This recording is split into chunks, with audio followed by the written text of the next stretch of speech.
Jedi Johnson narrates the way, and the ever-steady Styx boy shall ride away your brain. Badge your bones, Bruce and Furnace, pick up in days on days, and the great October's global feds have bad writing to slay. We are all damage of damage. We are all damage of damage. We are all damage. The qualified, we are prepared.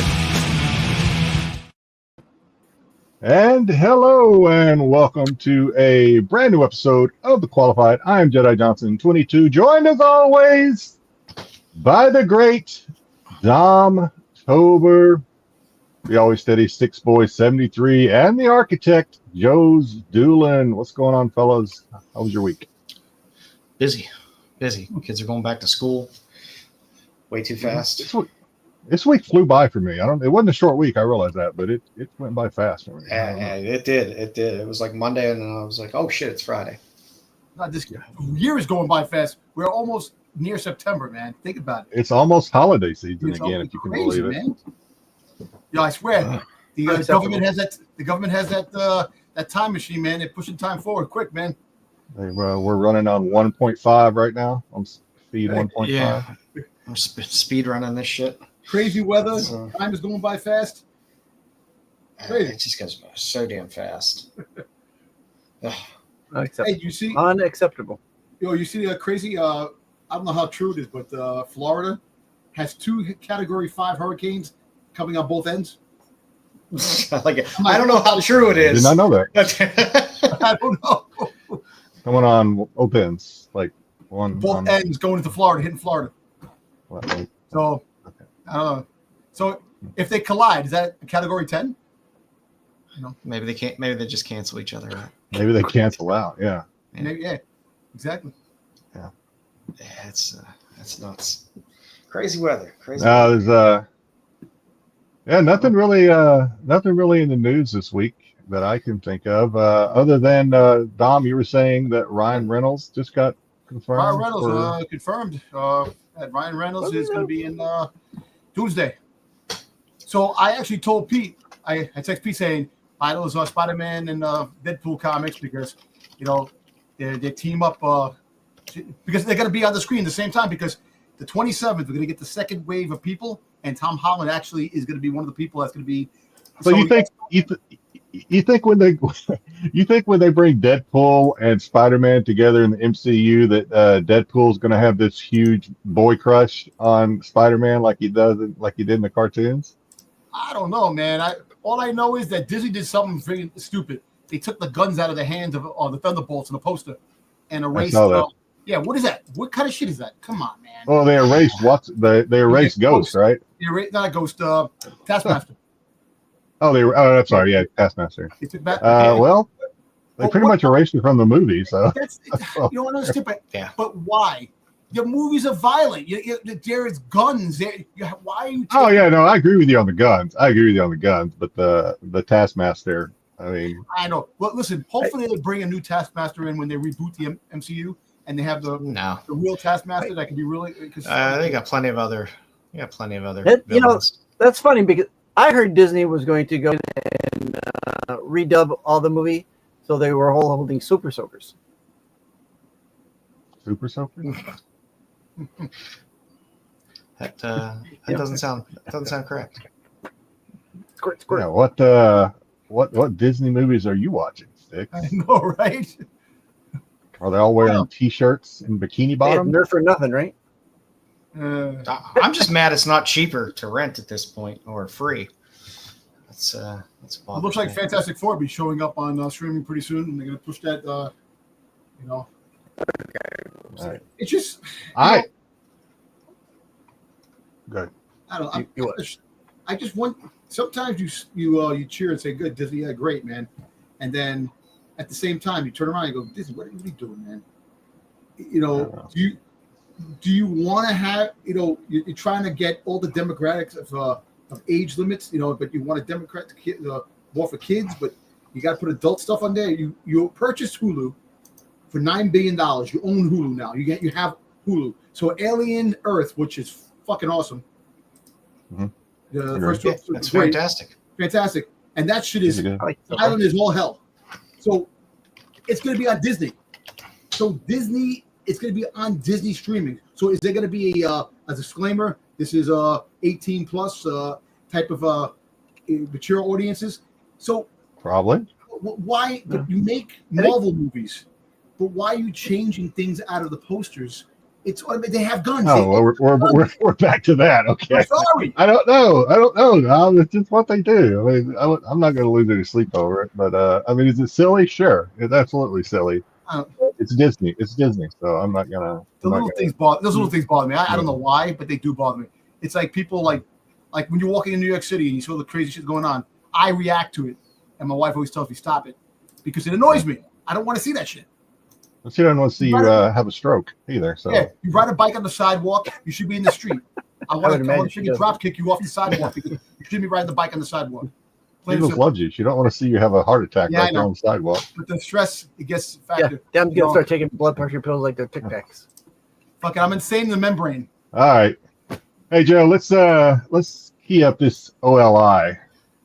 Yeah, let's see if that'll calm Dom down a little bit. Let's see if this will relax shit. Let me find our little queue up here. I'm a little slow today. I just feel slow. It's been a slow week.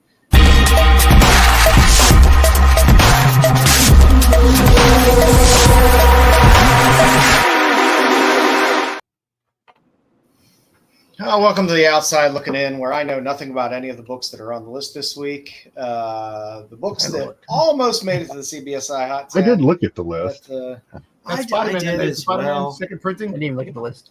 That actually looks pretty badass. I should have bought that.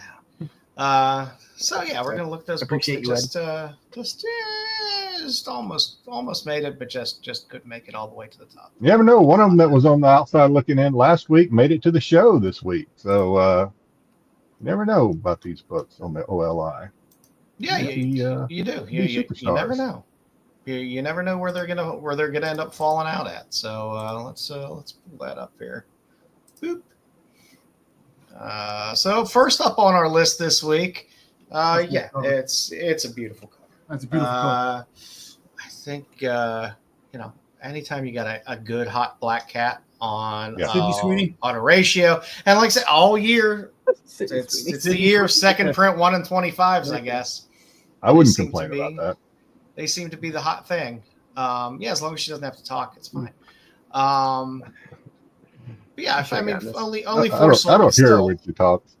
But was this was this in the comic book? Was this one of the panels they put in the comic book the cover? Because usually they take the panel from a comic book, they put on the cover, the second printing, or it's a brand new cover. No, I don't believe no. Her, I mean, I don't know for a fact, but judging by Black Cat's pose, I'm saying this was done for a cover because you don't usually see poses like that. Cover. Yeah, and it's Bermejo. I mean, it's Bermejo cover. It was a cover. It wasn't. Hey, happy birthday! Anytime you see Black Cat in a seductive pose like that, it's going to be a hot cover. People ask for Black Cat all the time on the sales streams. They'll pop in. You got any black cat? Got any black cat? You got to like the Spider-Man on the cover too. He's got that look. I'm gonna tap that ass. And I'm sorry, I like the Black Cat covers better than I like the Mary Jane ones. Yeah, I should have picked it. I was thinking about getting this cover, man. I should have got it. I like MJ ones as well. Don't get me wrong. Yeah. Going on, Bruce. I like it when I'm a Fire Hair fan, but I like it when they cycle through and it's not just Black Cat after Black Cat after Black Cat, just like I don't like Mary Jane after Mary Jane. Yeah. I like it a little mixed up as well, but yeah, nonetheless, it's a good cover. People like their Spider-Man. People like their second print 1 in 25s. So and that's doing respectably above ratio. Was there a trade version of this, or is this strictly a virgin 1 in 25? I forget whether there was a trade or not. I think it was just a virgin cover. I'm just wondering because they got that space down underneath that they could throw a trade. And it is Marvel. And it is Marvel. And I can see them coming out with another exclusive on this, a chrome cover. This has a candidate to be a chrome. No, I'm sure it does. I'm sure it's some god awful convention. Somebody will turn it into a chrome cover, and destroy it. But what's Black Cat's superpower? She's a natural herb of freaking Viagra for men. That's the everybody wants her. Hey, They do her right. I will say that when they do a sexy Black Cat cover, they definitely do it right. Come on, that's Sydney Sweeney. Like I said again, Sydney Sweeney, right there. That's who you need to play Black Cat. Yeah, they could, because her other appearance was not MCU, it was Sony, right? So I mean, they could always bring her right. Like that. Right. Alternate universe. Anyway. Yeah, I mean, they could, in reality, they could do whatever the hell they want. People have short memories and don't really give a shit what the hell happened in Madam Web. Yeah, there was a trade dress on the open order cover. Hopefully it was on the bottom. Yeah, no. It was. It was down there in the bottom. So, yeah, I mean, that's what Marvel does. They're like, oh, people like this cover. We'll make it a Virgin 1 in 25 second print. And because it's Amazing Spider-Man, they could do that. It has enough of a print run. Did you get that Styx? That book? I know you collected those. No, I didn't get that book. It was pickup only, and I couldn't. Okay. Yeah. That's all right. Next up on our list, a little Sveta Shabina, Pin Apocalypse 5, the 1 in 25. 4 sold, average of 55, high of 60. This is, I guess, below. I think these 1 in 25s are cooling. At least the newer ones are cooling a little bit. Because before they were, 100, 150, 90, 75, but 55 to 60. The next one is a nice cover that she's doing on Pin Apocalypse 6, the 1 in 25, which I expect to probably do better than this Foxy and the last Roxy. You have a nude cover? No. Oh, is there a naughty cover of this? Probably. Yeah, naughty cover. You see one of her breasts like hanging off because she's like a zombie? No. Oh, okay. But like I said, it's these all of her ratios seem to do well. Her Kickstarters seem to do well. They always seem to hold above ratio. So the thing is, for these, they're really hard to come by pre-ordering. Not a lot of places have them for pre-order. When they have them for pre-order, they charge up for them. So if you order them pre-order from Golden Apple, let's say, Golden Apple charges $60 for the 1 in 25 pre-order. So they're kind of at cost right now. I see a meatball. Yeah, it's pretty high. Oh, which trust me, it was fine before, because when they would drop, they'd go for 120. You buy 2, you drop 1, you paid for the other one. What goes up? Let's come down. But yeah, it's I love Sveta stuff, and we're gonna be seeing Sveta on the Now and Later tonight. So next up, oldie but goodie, Spawn 9. Apparently, Angela co-stars in the new Doctor Strange comics. So yeah, I mean, if you don't have this book by now, I don't know what's wrong with you. I just sold it like last Sunday. I sold mine. It was graded 9, and it was a newsstand graded 9, and I sold it. Nowhere close to $75. Wait, so Doctor Strange, I saw the cover that she's coming back in Doctor Strange, but I also found out that she's is either lesbian or bisexual. That they made the character. That's okay. That's okay. Thank you. Aren't those godlike characters normally like? Yeah. Oh, yeah. It's kind of like whatever feels good type of sexuality.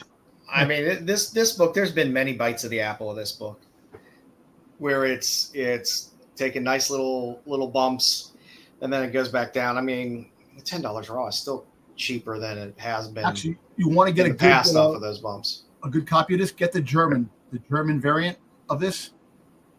It's pretty damn cool. The German variant. I'm sure it's nice, but the good old American is what people are probably looking for out the gate if they want to drop a crisp $10 bill to pick up a copy of this.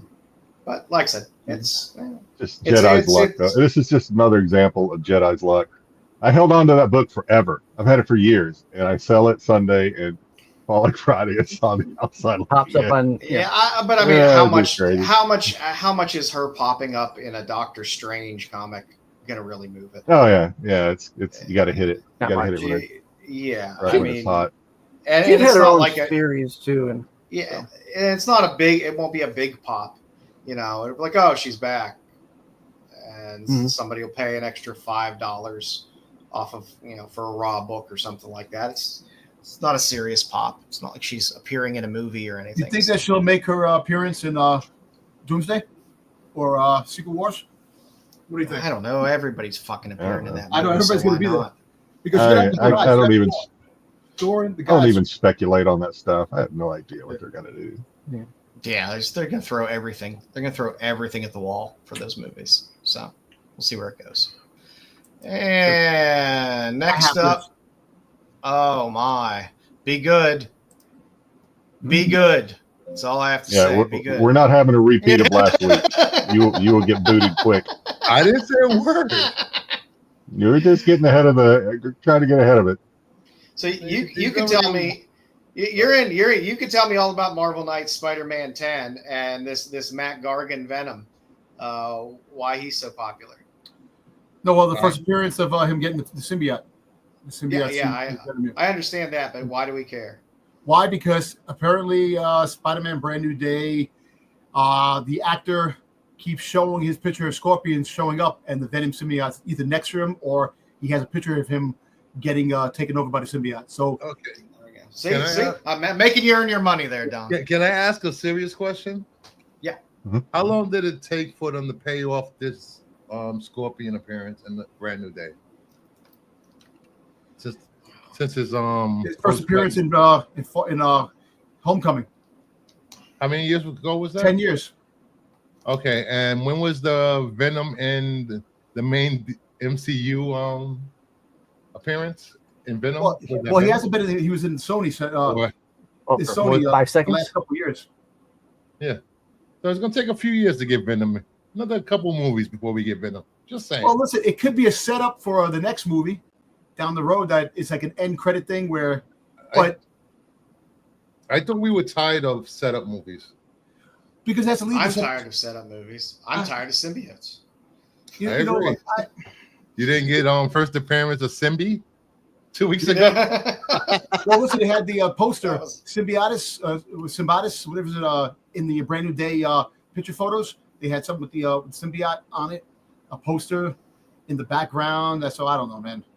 You sure it could be a red herring. It could be just a throw off everybody. All right. But I actually think that'd be a good idea to introduce Venom as as Matt Gargan because he was in Dark Avengers and it would set up something. Because if the big baddie turns out to be Norman Osborn, you can see the Dark Avengers coming. Norman Osborn again? Well, Norman Osborn himself. Look, you have to get the Norman Osborn for the MCU to be with Spider-Man because eventually, like Spider-Man is not complete without freaking Norman Osborn. And Harry Osborn supposedly is going to be in this movie, the kid from Stranger Things. And I do have more questions, but I don't want to disturb the force. Go ahead, Joe. Either way, it's a nice Terry Dodson cover with a busty black cat on the cover, so we'll take that. Mm-hmm. I like the cover too. And last up on the list, apparently Paramount is still looking to do a live adaptation of Last Ronin, so get another bite at the apple. This book. I know they're working on a open world Last Ronin video game also. Yeah, people love their turtles, man. Yeah, people do love these turtles. And it was a cool series. And they just dropped the friggin' Turtles Power Rangers third consecutive issue, the third meeting with Turtles and Power Rangers now. So Turtles are everywhere, man.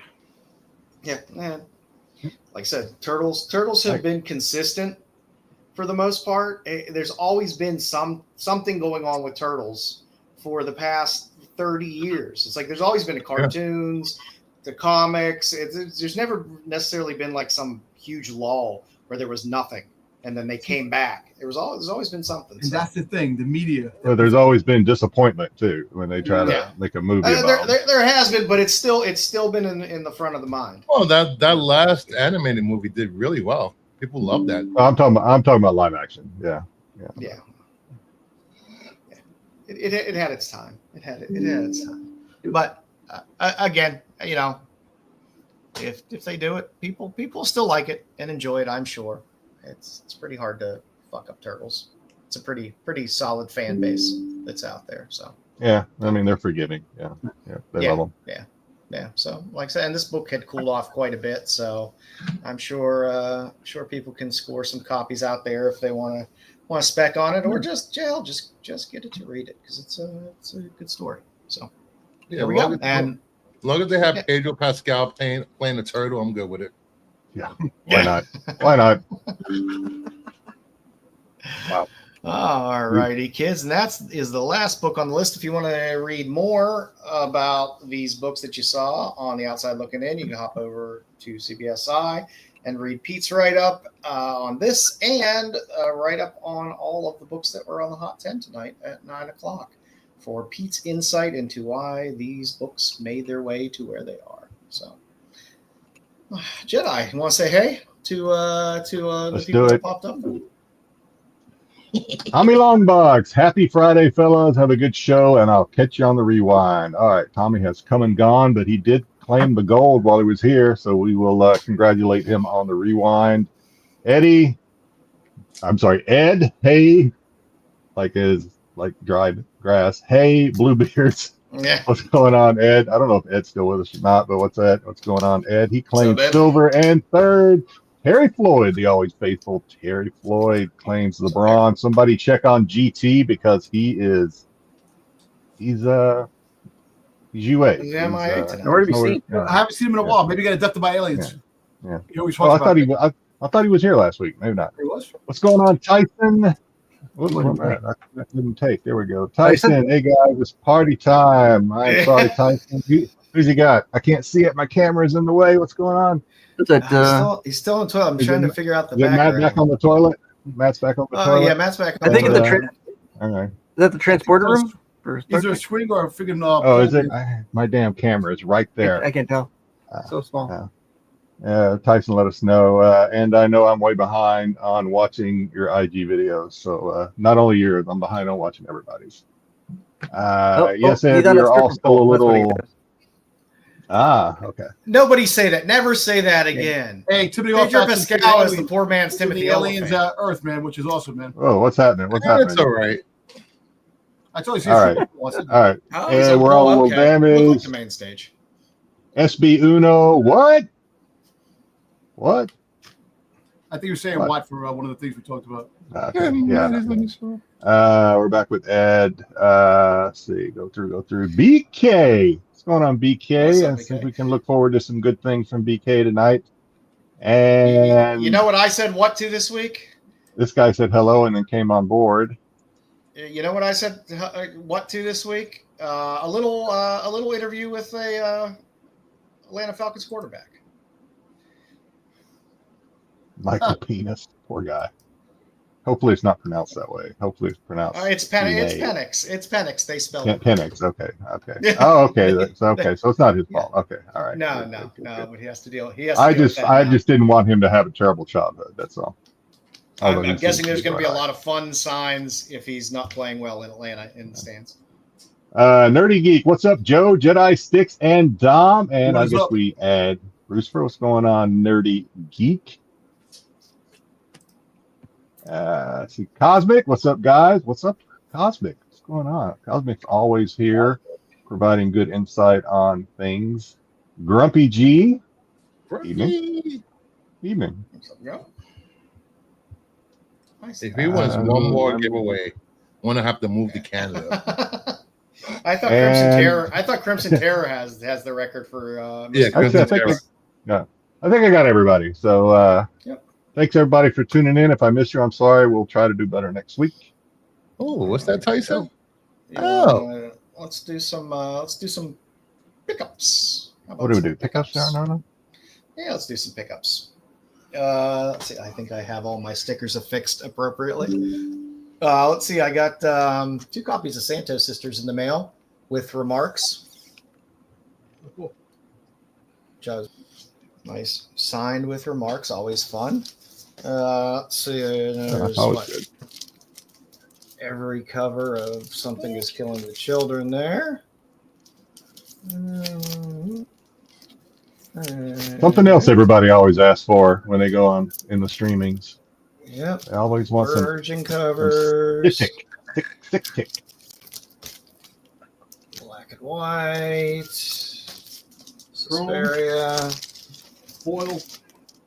Yep. That's it was like every cover. I didn't know you bought those every cover. I didn't know you were. I don't always do it. I don't always do it, but I liked a few of the covers, and some of those places will do the bundles, where it's just basically every cover, and the price was reasonable enough for the number of covers I wanted. So I was like, to hell with it. Which is why I also have every cover for this. Hold on, Black Spider. Here. Thanks for hopping in. Nice. Exposed You got to invest in those little round stickies. Although they don't come off very easily when you put them on the bags. By the way, Heat Seeker always has top-notch cosplay covers. There's Des Taylor.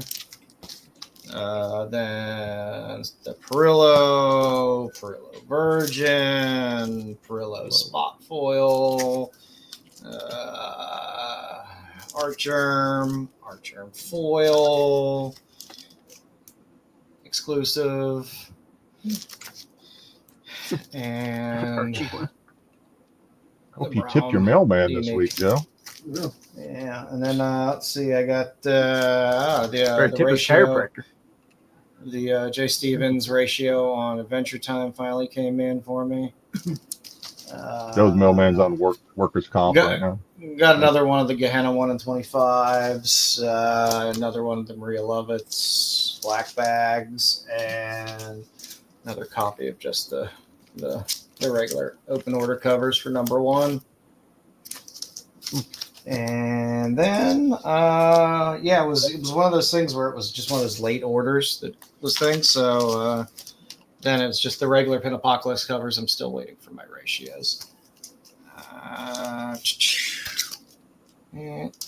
And I was a big fan of the Attack of the 50-foot woman homage on that one. So got a couple of those.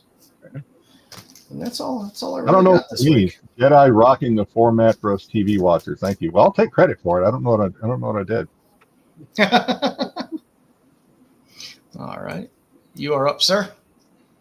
All right. See, I'm tried to be a little more organized this week. So I picked up some signed Elias Chatzudas. I had the unsigned. Now I wanted the signed because that's how I am. Vampy. Picked up another signed Elias. Whoops. Why am I tiny? Oh, sorry. Oh, that's I'm sorry. Yeah. That happens every time you show a comment anymore in this format. You have to move got that one. First position before you when you're switching, move to the first position before you do this layout, and it'll stop that from happening. Yeah, I did that. Picked up the Fadme Hilderim. I don't know. Gold and silver Vampy. All right, got some signed lyrics that I'm getting around to showing. Immortal Red Sonya, signed by lyrics. Lyrics Red Sonya covers are fun. This one is not signed, but Mary Jane Spider-Man by lyrics. Another Red Sonya by lyrics. I don't know who that is because I'm not a Marvel person. Silk. By lyrics. Silk. Thank you. Silk. And then this is blonde, so this I don't know. Signed by lyrics. Spider-Man. Gwen Stacy is Gwen Stacy. Thank you. Thank you. Harley, signed by lyrics. I think this is the 1 in 25. Something Killing the Children lyrics cover. That's a good cover. Another Red Sonya. Did I get 2 of these somehow? I don't know. And then another Harley. All right, some EOM. I think this is Heat Seeker Gun Honey. I think. Hopefully, no boobies pop out on these. Of course, it's signed. Is that one signed? That one is not signed. This one is signed by EOM. Love his signature as always. Yeah, it is a signature. This one, different versions of the same cover.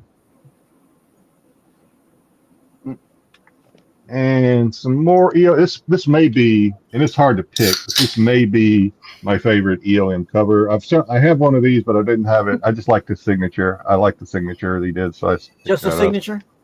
I already have a signed one, but I saw the signature and I'm like, I like the signature. This may be a my remark. Yeah, I bought it for the comments. Pretty much. This may be my least favorite EOM cover, to be honest with you. Oh, you don't like the Witchblade? I don't like the Witchblade as much. And then another signed Red Sonja. And this is his art book. I think this is the metal and foil, his Beetlejuice art book. Oh, nice. And that's it. That's all I got just for this week. Yay, Jedi. Yay. Good books, Jedi. Good books. Oh, that one, where did I get, Gun Honey was from, where did I pick that up? It was on Whatnot. It might have been Night of Comics or something. I'm trying to think where he does his exclusives. One of his streams. But I mean, I don't think it was his exclusive. It might have been. I don't think it was exclusive. No, it wasn't. It wasn't his, but it was an exclusive cover from a store, I believe. Yeah. I can look. What you got, Styx? I didn't get too much in this week. I picked up this Amazing Spider-Man 795 Hulk variant this week that I didn't have in the PC, so they had a sale on it. So I picked it up. Then I just picked up a couple of Doctor Who DVDs. I got this fourth season Steelbook. Nice. How'd we do this week on the Doctor Who viewership? Did we hit 30? Last I saw it was at 17. Damn it. But that was a couple days ago. And then I picked up a couple other the PAL versions. I've been getting these cheap on eBay, so I'm gonna have a PAL. The EOM that you like the signature on, Jedi, that you got. That's it for me. That's a Gun Honey. Mm-hmm. That's the one he was talking about. It's a heat seeker. That's one of them, but it's Comic Exposure, so I'm guessing the other one's probably Comic Exposure as well. Yeah, probably. That's yes. Yeah. That actually, now I think about it, that may be. I might have got it off their screen. Now I think about it. Flops is doing a. Flops is doing Doctor Who. I sent it to you like it. It's in the chat like 1:00 today. Sent it to you earlier. Yeah. In the chat. In the chat. It was in the full chat, and I sent it directly to you. Whole picture of it. It says Flops is doing that. Yeah. I don't get text at work, so I don't read your chat. No, that's not true. Yeah. To be true. Is that everything you got, buddy? That's it. That's it for me. Yeah. Okay. No, I got luck. What you got, Dom? Hey, because I couldn't get it at the San Diego Comic-Con Funko booth, I wound up getting the shared exclusive. Did you say San Diego Comic-Con exclusives? Yeah. The friggin' Stitch. Funko Pop. I got it online because I couldn't get it over there. Do you have some breaking news about the San Diego Comic-Con exclusive? Other than Bruce probably waiting for his. Oh, is that what it was? I don't know what the chin strap is for. I am calm and cool, Bruce, tonight. I'm just here. Okay, I'm a guest, just hanging we out. Appreciate that. I'm not flopping around on Dom's lips or anything. Okay, good. Because you know better. There Let's you go. try to keep it that way. I got the concept art, Hordak and Grizzler. It's the sketch concept series of Masters Universe. Pretty. So that's right, Cosmic. I remember that. Freaking bastards. Oh, here we go. When it comes to mailmen, when they put their goddamn mail in the mailbox, you got a package. Put that shit in the package box, not the mailbox, which is about this big. And then when you open up the door, it's a little wider. But the whole I know girls that big. Yeah, so do I. They shoved this in the mailbox. And it's an Amazon bag, so they figure there's probably some just crap in it anyway. Rammed in there, and I haven't opened it yet. So we're gonna. Well, they know Amazon will refund it. They don't. There's like Amazon's like Walmart, no questions asked. Just take it back to the UPS store, and they'll refund your money. Look, all I know is that they don't understand they don't understand the concept. You buy something, protect it. You're buying the damn thing. You're paying money. They just shove it in the goddamn hole. But anyway, we're gonna open this together to see how badly destroyed this damn thing is. I've heard that before. Oh. Always protect it before you shove it in a hole. Shove it in the hole. That's what I used to do when I was younger. Shove it in there. Nothing a few shots of penicillin can't clear up later. I ain't got all day. All right, here we go. Jesus Christ. What is it?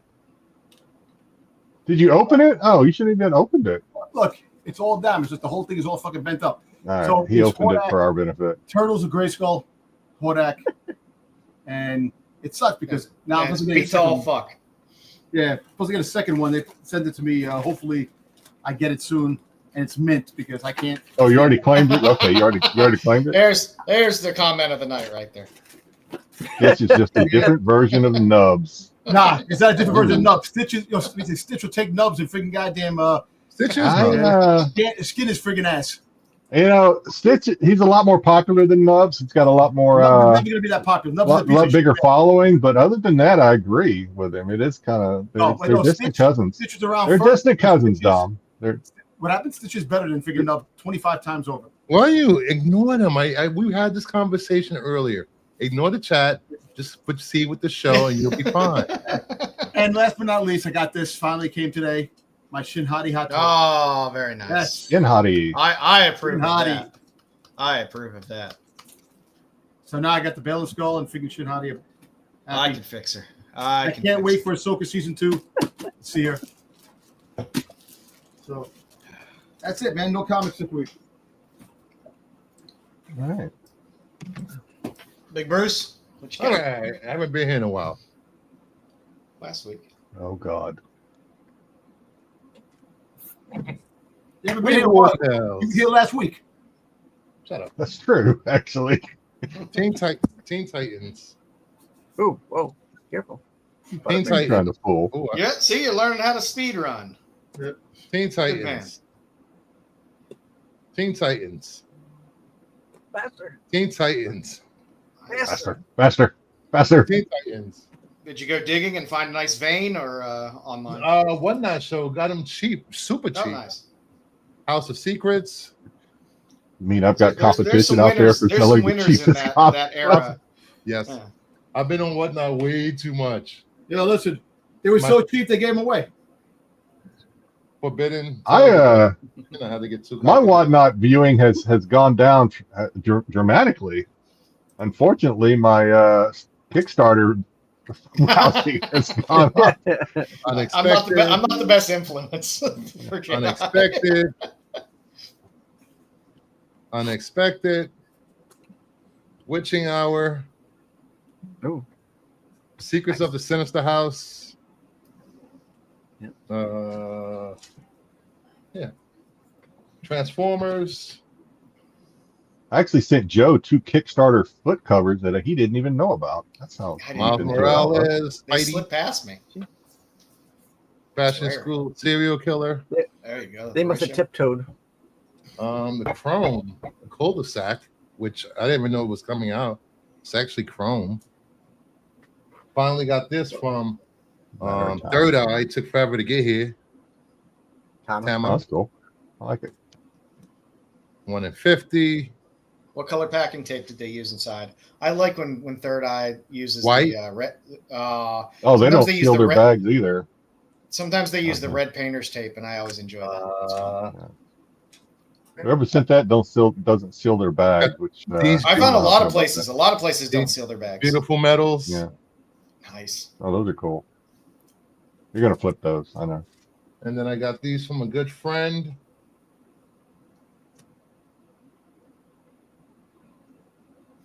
The best one.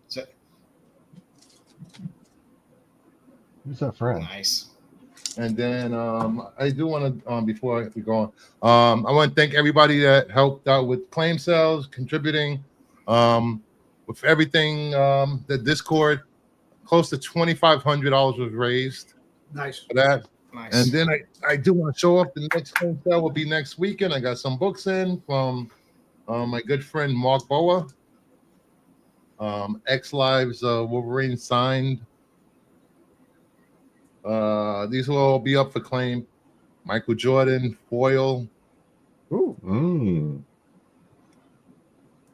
Medusan signed. DNA foil. All you Pokemon people. Hey, you gotta catch them all. Spider-Man.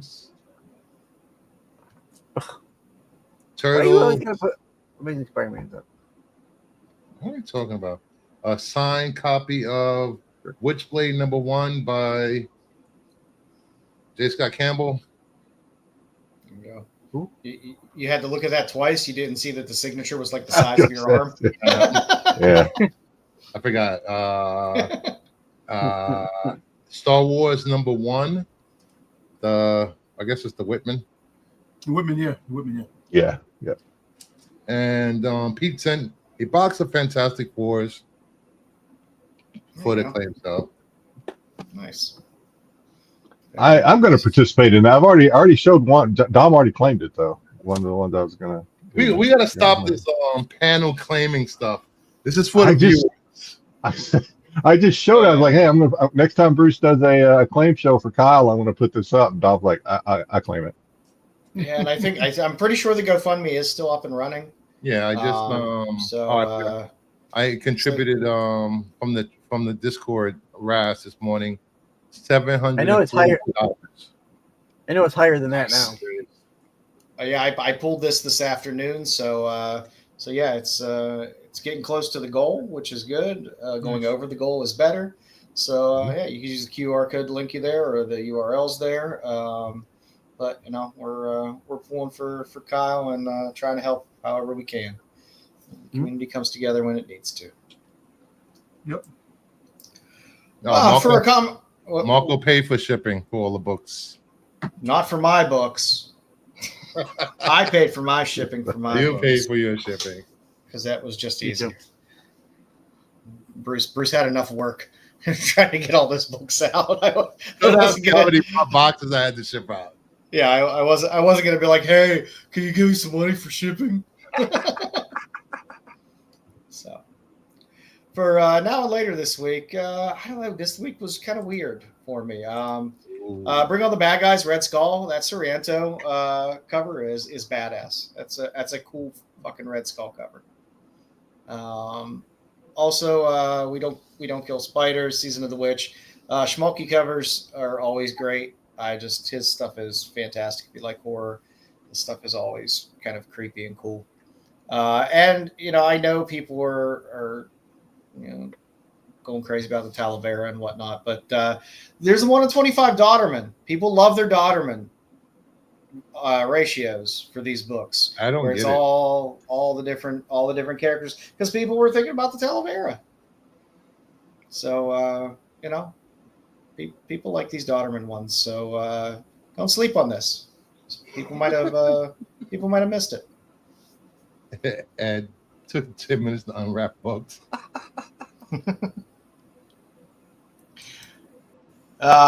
In the future here, Something is Killing the Children is having a little spin-off there. A monster walks into a bar. #1. This is the cover E. It's the 1 in 20 Jenny Frizen. I know Jenny does a lot of Something is Killing the Children covers. It's a good Jenny Frizen cover. I like it a lot. Jenny always pulls me back in. I don't know what it is. I'm like, I'm tired of buying Jenny Frizen covers. They feel like they're all like, oh, new Jenny Frizen cover. Fine. That's just the way I am. I'm sorry. I do the same thing. She always will just pull something out, and I was like, oh, I like that. And, well, she burned people out. At least she burned me out when she did all those little close-up little face covers. Yeah. Oh no, I got stacks. I got fucking stacks of them. But I do this like is good. I like this one. I like this. Yeah, one this one is fun, and I like Boom is doing a bunch of these 20th anniversary 1 in 20 variants. So, hey, it's nice. It's a nice little ratio. And then Massive is having a new series coming out, the Disavowed. There, of course, is 1 in 25 Sveta in there, and again with massive covers. Pre-orders on ratios always tend to be a pain in the ass. Yes, Terry, yep. I know. $60 every time for these pre-orders is rough. Granted, like I said, the Pin Apocalypse one's kind of tailed off a little, and now they're kind of selling at pre-order cost. Yep. Which is like, but not all Sveta stuff. And this, again, it's a different title. The Detective Kaiju one from Massive, still doing exceptionally well. It's still, well over ratio. So, again, people have a hard time getting their hands on some of these. So, but there's also another 1 in 15 in Disavowed as well, which is the Pop Man variant, which is also pretty nice. I like it because I can almost see boobs. That's what we got for the future. And for my tops and tails this week, Devil in Disguise 2 Kickstarter is up, and it's just a great Greg Bow cover. I like a top-heavy lady, and those are nice. Those are nice. I like them. Joe's going out on a limb. He's going out on a limb. Those are nice. I love the top-heavy lady. And I'm a suck. I'm always. I know it's not for everybody. This cover is for everybody, but I like it. I like it. And like I said, you go back to like 40s and 50s style stuff. I'm there for that as well. So this one just does it for me. It gets me all the right ways. So yeah, I like Greg Bow.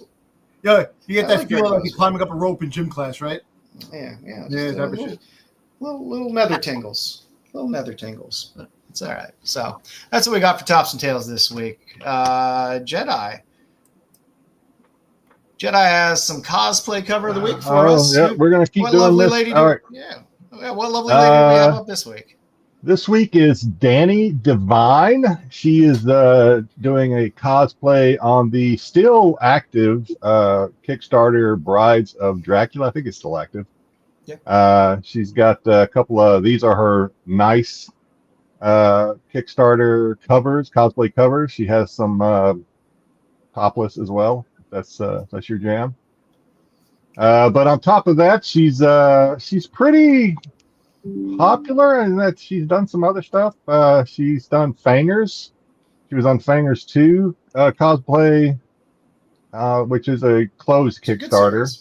It's a good series. It's a good series. I'm looking forward to reading it. Actually, they often have catch-ups with Fangers too, I believe. I think. Yeah, that's what I did. I backed Fangers 3, but I did the catch-up because I haven't read any of it.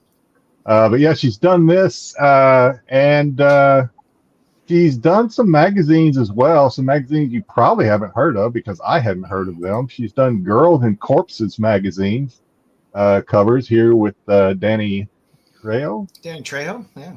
Trejo, yeah. Cut his head off and making him a little googly-eyed there in the second one.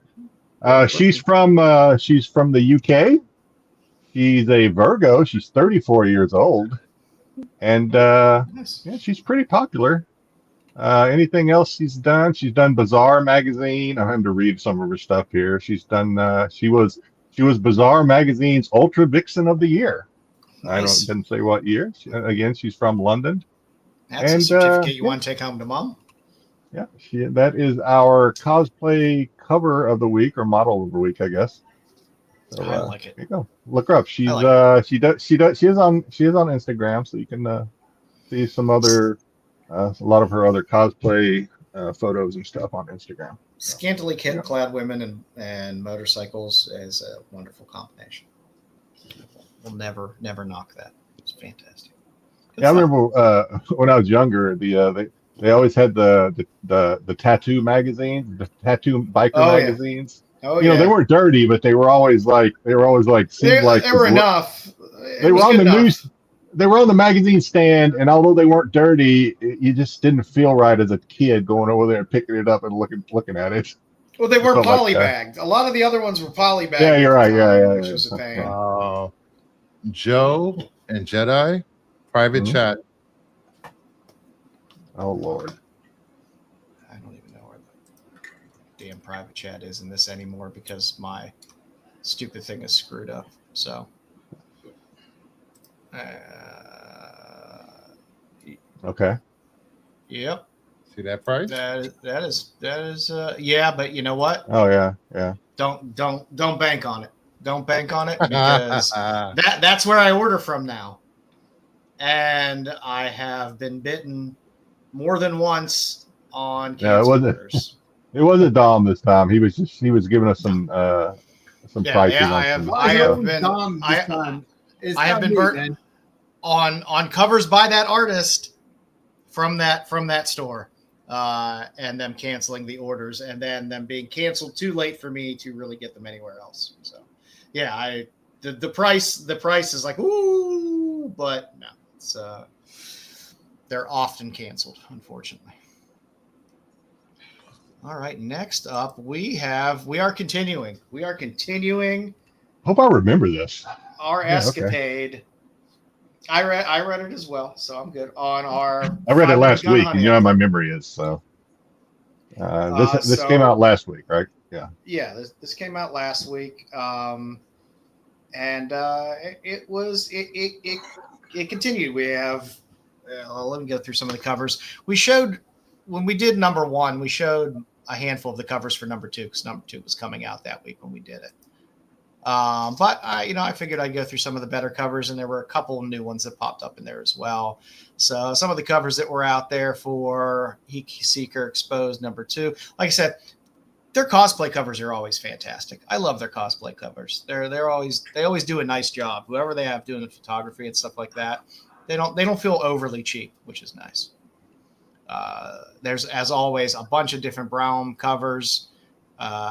What they're doing now with some of these covers is they do the unique cover. Thank you, Tyson. Which is kind of cool. The one I had in here that was unique, I believe. I think this was the unique one, and I have another copy as well. So basically, it's a similar pose, but they generate them somehow so that they're all unique. So you are getting a 1 of 1, basically, which is kind of fun. Yeah, you get them, and you never know what you're going to get, what the cover's going to look like. So it's kind of fun. The exclusives were quite nice. I liked all the exclusives that were out there. The plot is always fun. There's the SDCC one. I forget who did the ones on the corners, but they're both very nice. Go to League of Comic Geeks, you can see them all and see who did them.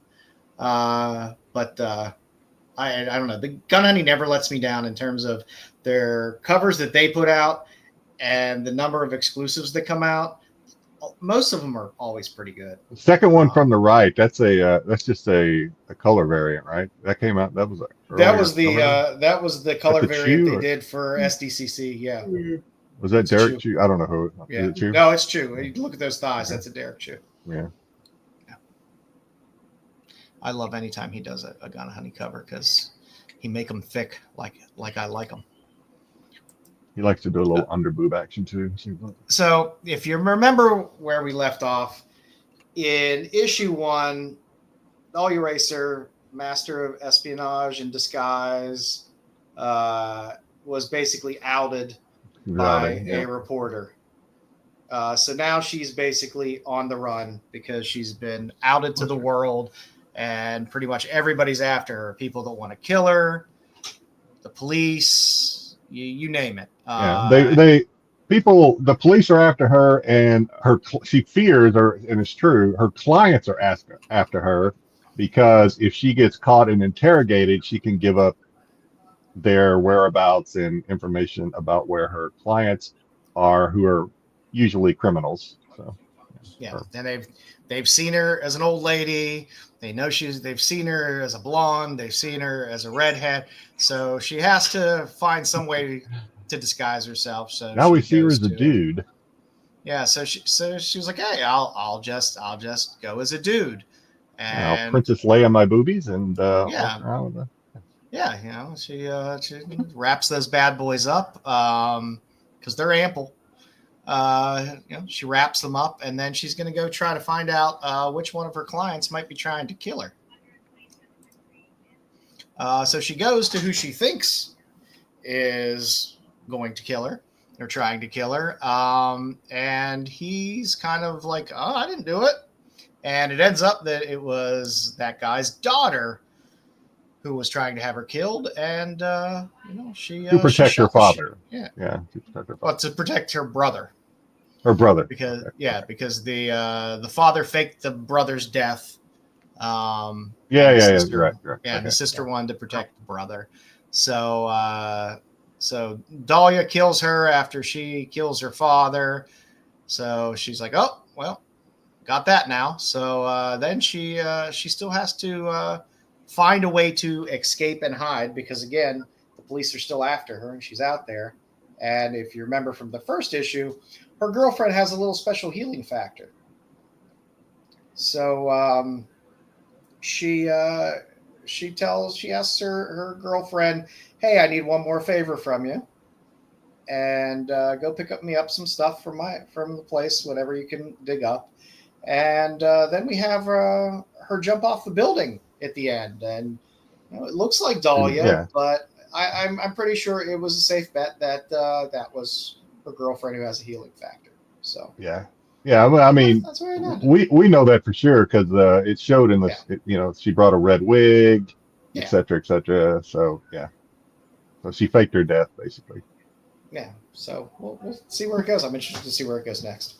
Like I said, these things wrap up pretty fast because they're not long runs. But I don't know. I enjoyed it. It was interesting. It's an interesting story. It keeps my attention. Joe did a good job of summing it up. I'm with Joe. I'll keep reading it because obviously, I mean, we're going to keep covering it, so I'm going to keep reading it. I did, like I mentioned to Joe, I think earlier this week. The one thing I noticed was there was some mature content in this one. Obviously, not nearly as much as those in issue 1. They kind of toned it down in issue 2 as far as the nudity and mature content, but still some. Yeah, I mean, out of 5 clams, I give this one 3.5 clams for this issue. Yeah, I can agree with that. Yeah, it was, its story's progressing. I'm interested to see where it goes next. Now, it can't end already. I mean, and the fake death can't completely work, or at least not for long, because we're only in issue 2 here. So I did enjoy the fact that her girlfriend kicked the reporter square in the face. That kind of made me happy because I really don't like that reporter at all. So that was nice. She's hot though. Yeah, and like I said, they know how to draw ladies in the series. As far as comic chicks go, she's pretty hot. They know how to draw ladies in this series. I will give them that. They take the time drawing the ladies. The men, but who cares? I'm okay with that. We will. I think there's a bit of a break until number 3. I don't think number 3 comes out until October. So there's a bit of a long pause. October 25th is what so end of October is when the next one comes out. So we'll have to find something else. Hopefully Vampirella can keep us busy between now and then. Vampirella, and we will have. I think we'll have Red Sonja Reborn by then as well. So maybe dig into that. You can add Red Sonja to that list, Tyson. We're gonna cover that as well. Hey, like I said, we open these books because other people don't. Some people want to know, hey, I see these. Maybe they're just scared away and be like, well, I don't want to buy sexy cover books. There's nothing in them. Yeah. You guys get enough DC and Marvel content coverage on other shows. We're here to fill in the gaps. They just don't want to open the cover and scuff up the front. That's all they want. That's true. Yeah. But there's good stuff in there. The stories are normally pretty good. So we'll see where it goes. It'll be fun. I'm guessing we'll see. Yeah, Three fist bumps and a middle finger. like I told you, the minivan, two in the front, two in the front, and 5 in the rear. Jeez. So, Yep. all right, now it's I believe it's time for I think it's time for Dom's favorite segment. Dom's favorite segment. It's time for the That's Not a Comic, That's Not a Comic, Salia Comic, Salia. It's time for the That's Not a Comic, That's Not a Comic, Salia Comic, Salia Comic. Oh, cool.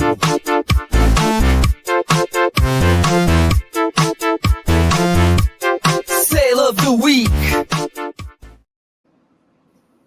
I know Dom hates the Salia part. I want to know what Ogu means. You love it. You know you It's like- love it. You love it. You know you sing it in the shower They say the sale subconsciously. They just say sale when they're saying it. They I know, but I want to know if there's a part in there where they say And AI Ogu. sucks.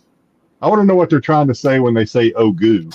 That's what I want to know. All right, getting back to so staying with what will be our feature segment tonight. I did some Buffy the Vampire collectible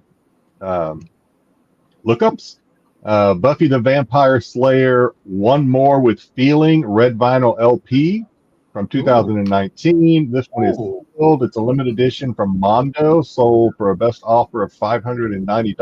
There were several other sales of this down in most of the other sales were down in the 400 range. So that is the best musical episode ever done on TV. Thank you. It actually was. It actually was. I like the supernatural one as well. No, I can't remove Styx, can I? Get out of here. Get out of here. Hey, is that up there with the Star Trek Strange New Worlds episode? Strange New World was amazing. With the Can't wait for the puppet episode. Puppet episode. I guess this is that's limited to I don't know what the limit on this is. I keep seeing I kept seeing 180 number. I don't know. I don't think that's the limit of this. I think that might have meant something else. But, It might have been 180. Like a lot of was it that limited? No, a lot of the albums that are heavier pressed, it's a heavier vinyl. They're 180 grams. Okay, maybe that's so what. that's Okay. I probably really what it was. liked Buffy the Vampire Slayer, not because I liked it because of what the show was. And that It was a great show. My mother used to watch All My Children, and she was Kendall. She was she was Erica's daughter. Yeah, exactly. So She got booted because she won a freaking daytime Emmy before Susan Lucci. I know. No, the whole thing is my mom told my brother, "Did you see that new show with Kendall? She's a vampire slayer." And I started watching it, and then I also watched Buffy, the original one, but I never got into this one with the Sarah Michelle Gellar. And then I started watching it and loved it because my mom was the one that started watching this, and it was great. It was a great show. 2 words. Well, did your mom have Swans Crossing? Did your mom have a Buffy the Vampire Slayer Giga Monster? No, because if she did, that went for the Giga Monster, which I don't know what that is. Is that kind of like a Tomodachi or something? I don't know what I don't really know what it is.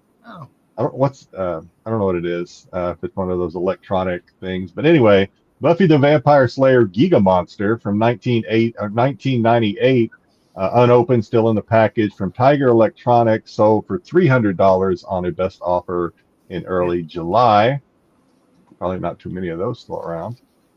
And this next one, you can take it maybe with a grain of salt. There were some other T-shirts that were up in the $100 range. No, dude, T-shirts are big money. A lot of them are big money. It's crazy. They are, and there were several that were in the $100 range, but this one topped them all. This is the Buffy the Vampire Slayer extra large. So the size, I think we talked about this one time. The size comes into play too with T-shirts.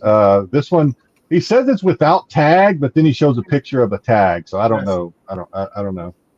This is from 1999. This is Anvil, who does a lot of those type of T-shirts. Was a accepted fixed price of just $400 back in mid-May.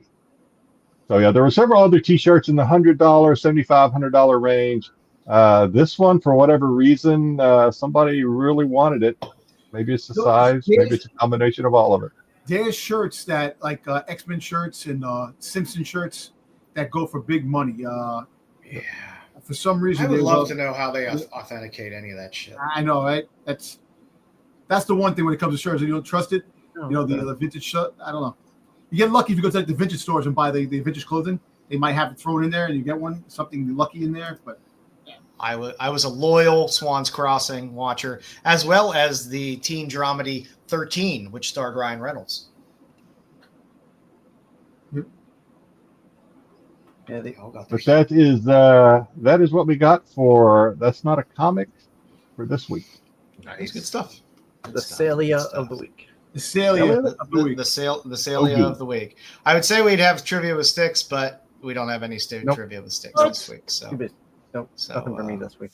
So yeah, no, you just have to self-flagellate himself for not giving us trivia this week. So that means you do not get the intro.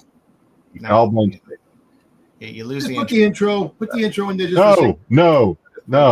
We're not going to cheapen the intro by just playing it for no reason. You'll have to wait. You just let Styx know what he's about. Yeah, you'll just have to wait until Styx I want does Styx his to get. duty. I want Styx to get hateful fan mail for not Damn, Styx. for folks not being able to see down the hill. not be able to see the intro. You dampened everybody's evening. I know. I apologize, Right, everybody. kids. No, it happens, man. It happens. Some weeks are better than others, man. Weeks are rough. We understand. So I figured I'd just do a little spotlight on Buffy the Vampire Slayer books. This week there's another series coming. Most of the books are very, very, very, very affordable. Before I forget, I'm sorry. Really quick, my brother worked in a building. He still works in the same building. What's the name? Who played Sarah Michelle Gellar's mom in Buffy the Vampire Slayer? Lived in the building where my brother worked. She's married to what's his name from Mad About You, the friend from Mad About You. So digging the deep cuts. Yeah, so basically, she was my brother was like we used to watch Buffy the Vampire Slayer. My brother used to say that she's nice, and he used to ask her what's going to happen. She was going to find out. I thought you were going to say he used to watch Buffy the Vampire Slayer with her. I was like, that's pretty cool. Damn. Now that would be my younger brother. It's my younger brother from Pennsylvania.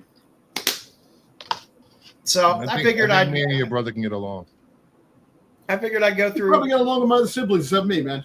So there you go. I figured I'd go through some of the books, some of the series that were out there.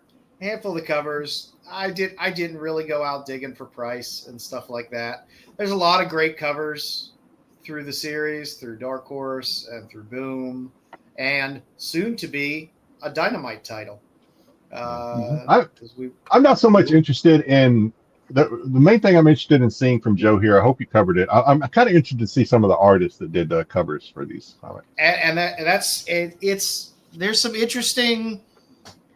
A lot of them, it feels almost old school because a lot of them did long cover runs, doing A's and B covers. You had a handful of, the same artists on a series or multiple series carry through and then transition to, a new set of artists, which is nice to see. Well, that was all pre-exclusive days, right? So you saw. There's still some dynamic. You saw a lot of that with Vampirella and stuff. So you still got some variants. I mean, when it gets to Boom, of course, Boom is more modern day and shit ton of variants and ratios and stuff like that.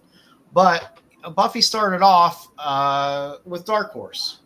So that Dark Horse Presents Annual 1998 is where you can find your first Buffy the Vampire Slayer in a comic. So if you see that sitting around anywhere with that awesome Hellboy cover on there, pick it up because that's one of the most expensive Buffy books that's really out there. Which one? The Dark Horse Presents Annual 1998, the one with Hellboy on it. Oh, the one with the thing in the cover. Right? The one before that. Yeah. And there were a handful of Dark Horse Presents. There were 4 that had some Buffy relevance to it. One of them is that Dark Horse Presents The Girls Rule with the Arsung and Buffy on the cover. There was another Dark Horse Presents there with all three of them on there, and Dark Horse Presents 2000, which also had Buffy highlighted on the cover. But the 1998 one is your first one, her first appearance in comics, and then you get Dark Horse launching the actual series in 1998. So you get started off with there's two versions of that first cover, with a red trade dress and a gold trade dress. It's Art Adams cover. Almost all of the covers, especially early on, had photo variants for the B covers. So there were tons of photo variant covers. So if you're a Galar fan, there are plenty of photo variants of Buffy the Vampire Slayer covers. A few, a little harder to find than others. This another universe exclusive. It, has the embossed kind of spot foil trade dress on it. That's the one I have. Yeah. You have with number 2, you have Chris Bacallo did a few covers of Buffy as well. I love Bacallo. You have a bubblegum cover. Wow. Yep, and it is a bubblegum. For all those collectors out there. I accidentally put it up there twice. It's so nice you got to put it twice. Yeah, but like I said, you get a lot, and you get a lot of weird in between books with Buffy. This Dark Horse series, the first original series, ran I think like 63 issues, so it had a pretty nice serious run to it. But you had all these little books peppered in, so you had like the Wizard Half, one and a half, or Wizard Half, Buffy photo cover. The photo covers are good. You had an origin series that went in there, which I think was a couple issues at least, which was pretty good. We have a pillow fight cover. Wow. Yeah, I got you. You think I wasn't going to put in the pillow fight cover? Of course. I didn't know there was one. So, no, I would expect nothing less. Yeah, I am not leaving out the pillow fight covers. Again, when I pick out covers, I don't necessarily pick out things that are the most valuable. I pick out things that appeal to me. And that one definitely appealed to me a lot. But, well, listen, good old Pedro Pascal made his first appearance in TV in an episode of Buffy. Yes. Yeah, that's a Hector Gomez cover, the pillow fight, by the way. So. And then the little magazine cover one is another Chris Bacallo there, which I like Bacallo's work. Again, I got Dawn there. She passed away. That might be I think that might be her first photo cover in the Buffy comics. But like I said, they peppered a lot of these in with other stuff. So you had some little series in here, like Tales from the Slayer and stuff like that. And then the art kind of changed in the 40s with what the guy's name? Here somewhere. I watched Buffy a lot. I did watch it. It was a long time ago, so I don't remember very much actually about the show, but I remember some of the faces. So the brunette in the cover second from the right, Faith. Is that what's her name? That's Faith, right? That's the girl that the actress also played in the nice guy. Yeah, Dushkush. Yeah. I met her in person too at my hotel. Yeah, still one of my favorite movies of all time is was it Nice Guy or something? She hangs out with what's his name? With the guy with the name Fox from the Lakers. Used to play with the Lakers. Rick Fox. What's the player's name? He was married to Vanessa Williams too as well. Rick Fox. Yeah, Rick Fox. Rick Fox. Yeah. They switched up. That's the one with Faith is a Cliff Richards cover, but the dressing room scene in Nice Guy is like I can't count how many times I watched that scene. It is good. Dollhouse was a great series as well. But yeah, Jeff Masuda, the cover on the far right, he started taking some covers as well and had a run of covers kind of in that style as well.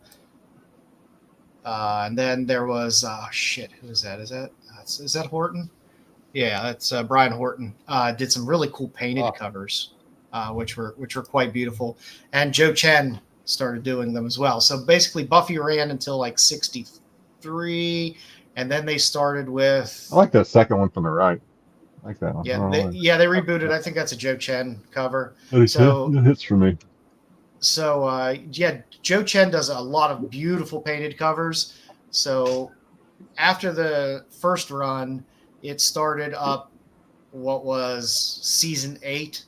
And so they started renumbering and that's how they kind of ran the series from there at that point with Dark Horse. So you basically have season 8, season 9, season 10, 11, 12, and then they would just renumber them and start from the beginning. And with the season 8 run, a lot of the covers are George Genti covers and Joe Chen covers. The Joe Chen painted covers are gorgeous. Fun fact, Joe Chen will be at Baltimore Comic Con this year. So if you you could probably go dollar bin digging and pull up some pretty cool Buffy covers. I have a lot of Buffy covers. Yeah.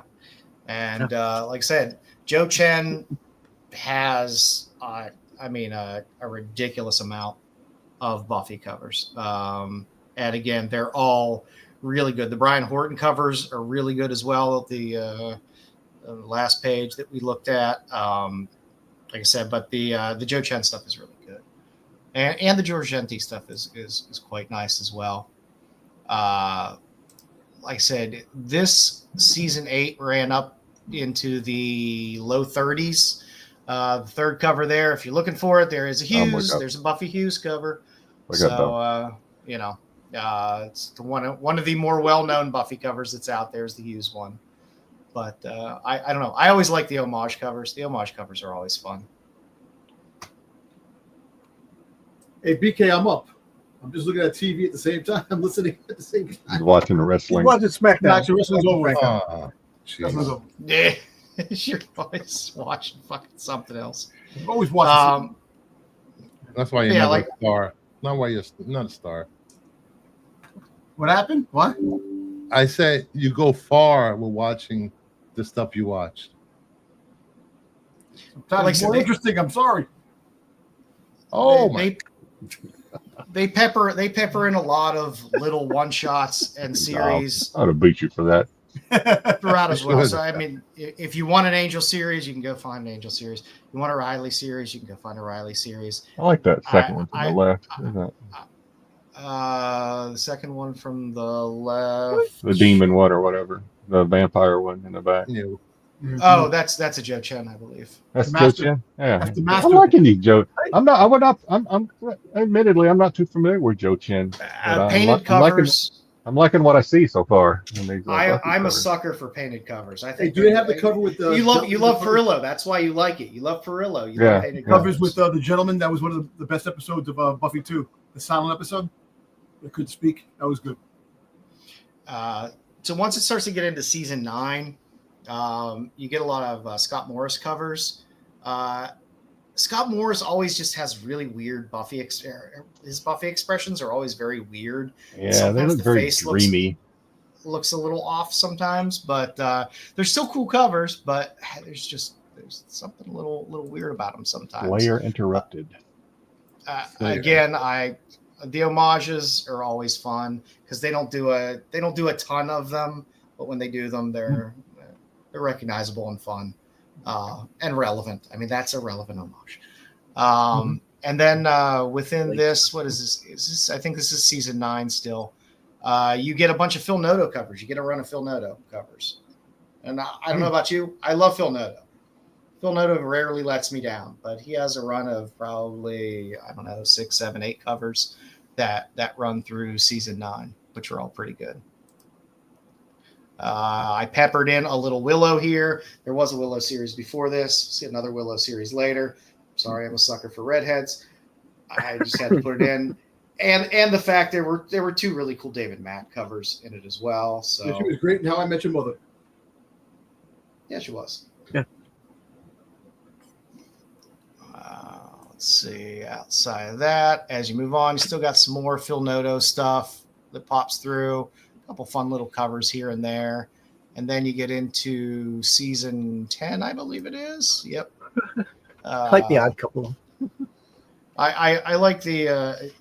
I guess Joss probably is regretting the name of that a title on the first book there now. The Whedon Three-Way. Yeah, since he's a little bit of a persona non grata nowadays, but yeah, and I like the wraparound cover. I'm trying to remember who I don't forget whether that was a Scott Morris as well or not. I never saw that. Or sorry, Steve Morris. Yeah, that is the wraparound was a Steve Morris cover, which I thought was a kind of cool cover. You ever see that cover? I never saw it. I never saw that cover. Yeah, and Cthulhu in the background. I like the Cthulhu. Yeah, and then I don't have to explain the next cover. Let's see. What you doing? The piggy cover. So I said you had some more Scott Morris stuff, and then when it went into I think the Reckoning is season 11. The two right covers are Stephanie Hahn's covers. So you had Stephanie Hahn's doing some covers for Buffy, and again we're still on Dark Horse. Anymore, do you? She pops up every now and then. I'll have a little spurt of stuff, but not a ton. She did the Vision and Scarlet Witch covers, like the first 2 or 3 issues, the 1 in 25. Yeah. But, she has that one Afro cover. That's real popular. You can get some Hans out of that run, which is pretty nice. And that last run was actually pretty short. The run's kind of, like I said, that first run is like 63 episodes, and then it's like 30 something, and then it's another run of close to 30. They had a lot of spin-offs. They had the Angel series too. Yeah, there's the Angel series. There's a Riley series. There are a bunch in there. The future. Then what was it? Frey. Yeah. What was the name of the future Buffy? Frey. What was the name of the? What, the last Slayer?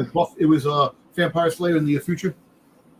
Well, you get you'll get a later series with Boom for the last Slayer, which is like an Old Man Logan type deal. But then finally Boom takes the property. Thank you, Frey. And then once Boom takes the property, you're going to have a lot of covers, decent artists, stuff like that. When is Boom starting? When is Boom starting? Boom started in 2022, 2023, sometime around there. Okay. So like I said, my favorite on there is the Kevin Wada one, the second cover. The Wada covers in this run are quite nice. Yes, Tyson, definitely. The third one there is a Jem Bartel. The last one's a Miguel Mercado. The Miguel Mercado ones are awesome. There are some really, really good ones in there, especially like that one. The vampire one. Oh, the Niles at the end is fantastic. The Niles one at the end is a Mercado as well. You had a couple Penosian covers in that run as well. And then you started to get a little bit of Frizen popping in there. So you have a Willow with Frizen in there, which is nice. Willow. Yeah, it's not as good as the new other Willow series. The Cordelia Kevin Wada is I think that is probably one of my favorite Buffy covers. I just really enjoy that cover. It's a good one. Good stuff. But you had some Mark Aspinall in there. The second one, the third one, I think is another Penosian, and then you had a Jenny. You had a Jenny on the far right there. The scary Willow Hellmouth one is a Frizen. It's beautiful. Yep. You had Yasmin Putri 1 in 25. It's there with the little Polaroids in the locker. You also had some Mirka and Dolpha there. Marguerite Sauvage popping in there and doing some covers. And then you had some Franny. Franny was doing a handful of covers as well. It's like old Sarah Connor in that one. The Willow series, also kind of interesting. You had a bunch of Jem Bartel covers and Mirka and Dolpha covers. I don't know. I like Jem Bartel. She makes color pop. So there's some good ones in there, and Mirka never. They will go down. Up, definitely. Yeah. You have oh God, I can't remember. It's Becca something. She did a handful of covers within this series, which were kind of interesting. Covers the second one, the pink one there. And then there was a short-lived Faith series as well. I think it might have just been a one-shot or 1 or 2 issues that were in there. But I don't know. I like Danny. Danny does great stuff on the far right, which is pretty nice. Let's see. Then again, that series ran. That wasn't a bad run. I think it ran to 27, 28 issues for Boom initially. Like I said, you got a ton of Franny covers out of that, which were pretty cool. And then you had a small series of Buffy, the Last Vampire Slayer, which was pretty cool. And you had a few fun little exclusives in there, what I like to call Trailer Park Buffy. On the far left, which I like. Yeah. I like that cover. I dig it. There was an Ivan Tao cover in there as well. I like the style. I don't like how they made Jeff. I like how she looks in the face. It's kind of weird looking. Kind of like very kind of zombie almost looking. Yeah, crack looking. Apocalyptic. Then there was the 25th anniversary as well for Buffy. Again, you had a Franny cover there, and then you had a trade dress and a Virgin of the Prison. That's probably one of your better known. Did they start the film now, right, for the new show? They're getting ready to start. Yeah. We should have a Jenny Frizen drinking game. Every time there's a Jenny Frizen cover. Nope, not doing it. We would get wasted. We'd be drunk as shit by this. Oh, I have that cover. Which one? The Frizen. That was a thick book. Yeah. There's a lot. What seems to sell really well on eBay are the library editions, which are kind of like the smaller omnibus editions, which have beautiful art, but those always seem to sell $100 plus a lot on eBay. But then you got a Vampire Slayer series, which was in the universe of Buffy as well, which had some fun covers in there. In Huckley there, I think, on the far right. And you had some fun exclusives in there, short run series. You had the Last Vampire Slayer special. So that first one only ran like 4 issues or so. And then you got the special, which was a one-off, which had a couple nice covers. And then they started the series again. All you Suspiria fans out there, Suspiria did covers on all of this volume.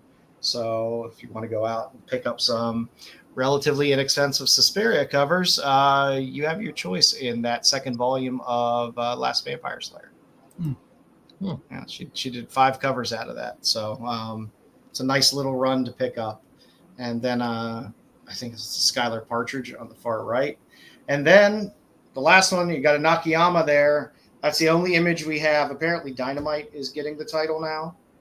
I don't know what that means for good storytelling. We'll see. Sometimes Dynamite does pretty well. I like the one next to it. Who's that? Which one? The third one? The Virgin. Yeah. Yeah, I think that's Skylar Partridge. Okay. Cool. But yeah, Dynamite's going to get it. So that's the only preview image I had from Dynamite. And buy for ultraviolet variants. Yeah, I'm sure you'll get plenty of ultraviolet variants. No. You'll get probably four covers that will amount to 40 covers. But hey, at least Buffy's staying alive. At least the property's staying alive. And you got the show starting to film, and probably by next year we'll probably hear some stuff about it. Yep. So that is our little foray into Buffy for this week. So maybe I didn't show all of the covers you wanted to see, but there's 700 some covers for the damn book. 700 covers into a slideshow. It's crazy how you get 700 covers for freaking Buffy the Vampire Slayer. I mean, like I said, those runs were reasonably wrong. I mean, for comics nowadays, for a book to run 60 issues and then have another one that's 30-ish and another one that's 30-ish, that's pretty decent in the late 20-teens to 2020s. So there's a lot out there. And plus, like I said, you had variants on all of those. There's so many. I don't know any other title that has as many photo variants as Buffy. because especially that first series, my God, they loaded up every issue. Just had a photo variant. So there we go. Like I said, they're all relatively reasonable. There's a few books in there that are a little bit pricey, but a lot of these books are pretty cheap. I mean, you can, for a lot of these series, you can get the whole run of the A covers for like $90. It's not bad. So yeah, there's a also lot out there. A toy line too. There's some toys too that came out. Oh yeah, but like I said, this is Buffy stuff. It's fun to dig when if you're in a place that has a bunch of dollar boxes. Hey, dig through. Sometimes you find some gold in there with some of these Buffy covers, especially if it's an artist you really like. So that is what we got there. Thanks for watching. Yay. Thank you, Joe. Nice. You're welcome. Take this down. Jedi, I am going to turn it over to you for this. Coming soon, collectibles. Don't might have helped a tiny bit. Yeah, Dom didn't help this time. I doubt he helped anytime. No, as usual. No. Yeah. He was with me in spirit. So yeah, this week coming soon collectibles again. If you're new to what we kind of review and talk about in coming soon collectibles, kind of the stuff that stuff that I like basically, which is very light on the DC and Marvel and more heavy on TV shows, horror movies, that kind of stuff. So hope you like it. All right. I always do. Scooby-Doo. Jada?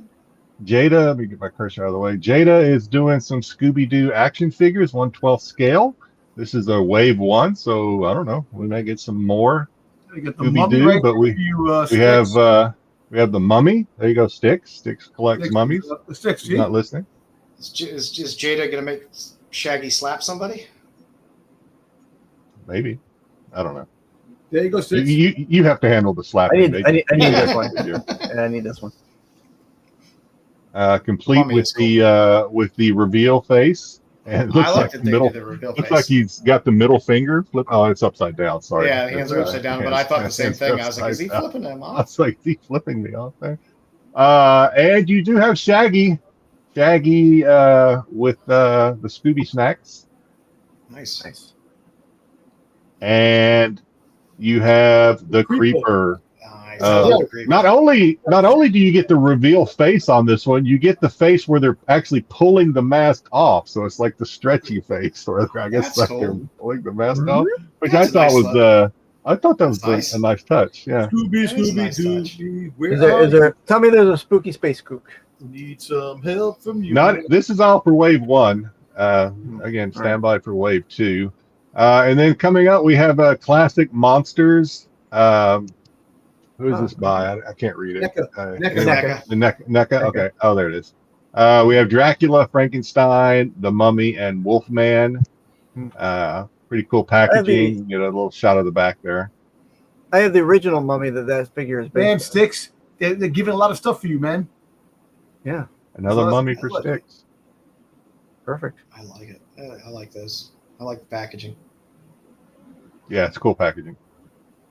And then for some more movies, we have Funko Back to the Future, Doc in the Time Machine. Can we go? Great Scott! Marty, we gotta go back in time. You've got Doc and Marty. I guess this is just one of the movie moments. No, it's not. It's just no, it's a movie moment. It is. Yeah, it's the Twin Pines Mall. Yeah. Okay, it normally says movie moment on the packaging, though. Yeah, I thought it was a movie moment. But anyway, so you have this, and then you also have the micro pop Marty and the DeLorean. Itty bitties. Nice. Itty bitties, yeah. Itty. And then for keeping on with the movies, we got Lord of the Rings Lurtz with Orthac. I'm not a Lord of the Rings guy. Orthoc. Okay, you get that, and you get the little tower thing. It's like a bird took a shit on his face. Yeah. And you also get the, I guess we'll call it a movie moment again, Lord of the Rings, The Fellowship of the Ring, Deluxe Funko Pop Funko Pop moment number 9. Yeah, they just had a Back to the Hobbits hiding Future from the one. ring rates. They had Back to the Future one with freaking Michael J. Fox on the skateboards, the skateboard scene, with the whole group, like five Funko Pops in the thing. I also did a Michael Jordan moment where Michael Jordan's jump dunking ball. The I think I saw that one. Yeah. All right, you got some more. We're doing some more. Welcome to Dairy Funko Pops this time. Vinyl figures. You get Pennywise. You get Pennywise and his wagon. We've got Bob Gray. And you also have Skeleton Man. They're coming out. What's on his chin? I'm a little disturbed by what's on Bob Gray's chin. Well, it looks like looks like a little yeesh. I think it's the clown. He's taking the mask. He took the makeup off. Oh, it's a makeup. He's moving the makeup. Okay. Yeah, it's not jizz. It's not jizz. Looks like a little yeesh. Not this time, anyway. All right. And let's see what else we got. Oh, this is pretty cool. We got some alien xenomorph Nook statues for your bookshelf. Everybody's into that. Alien is pretty popular. Well, pretty talked about right now anyway with the new series, which I think we all agree out of the gate with the loud shot, I guess. I enjoyed it. I enjoyed episode 1 and 2. That would be fun to put on a bookshelf though. That is a perfect toy because I don't like to collect toys because I don't have room for toys. It's a special displays.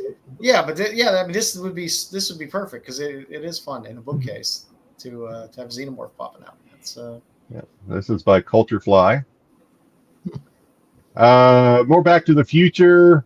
Back to the Future Part 3. Mr. Hastwood. Chogokin vehicle? I don't know what that means. That's what they said, Chogokin. I don't know what you guys. Hey, Ed, no, they're not on the way out. They got a new CEO. The CEO from Netflix is now the new CEO of Funko. This is by Bandai collaboration, I guess, with Tamashii Nations. Yeah, this is the. I don't remember much from the from Part 3. I guess I do vaguely remember. I told you all I remember Part from 3. it. That's all I remember. They went back to Western. Went back in That's time all I remember. Western and Doc met. When they went back in time, they went back. You know. You mean to the future where they went back in time? That's how they went back. That one. That's how they went back in to the time. Western time, and then he made a time machine out of the train. It wasn't me this time. Yeah. So this comes complete with the action figures. So you are not. I don't know if these are action figures or disposable little like things you can stand around. real quick, Shogokin refers to the material that the toy is made out of. Oh, okay, all right. Look at freaking Styx. That still doesn't help me one bit.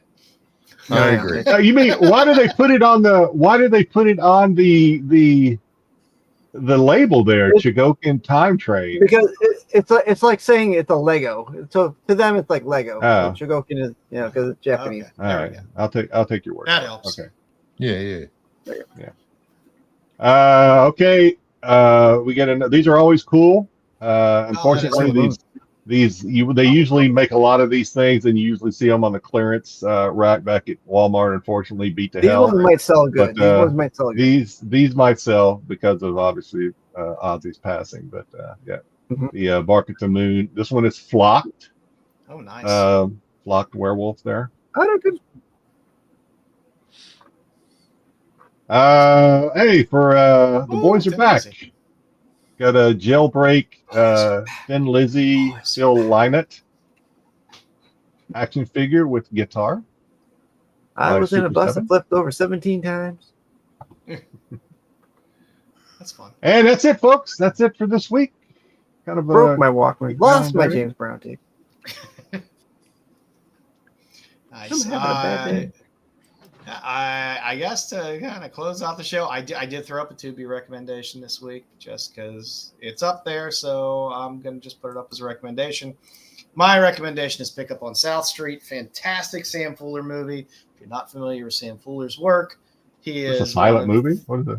No, it's Sam Fuller did great, just kind of gritty film noir movies in the 50s and 60s, and truthfully up into the 80s. He actually did a war movie with Mark Hamill in the 80s, but he had a few Wing movies Commander? later.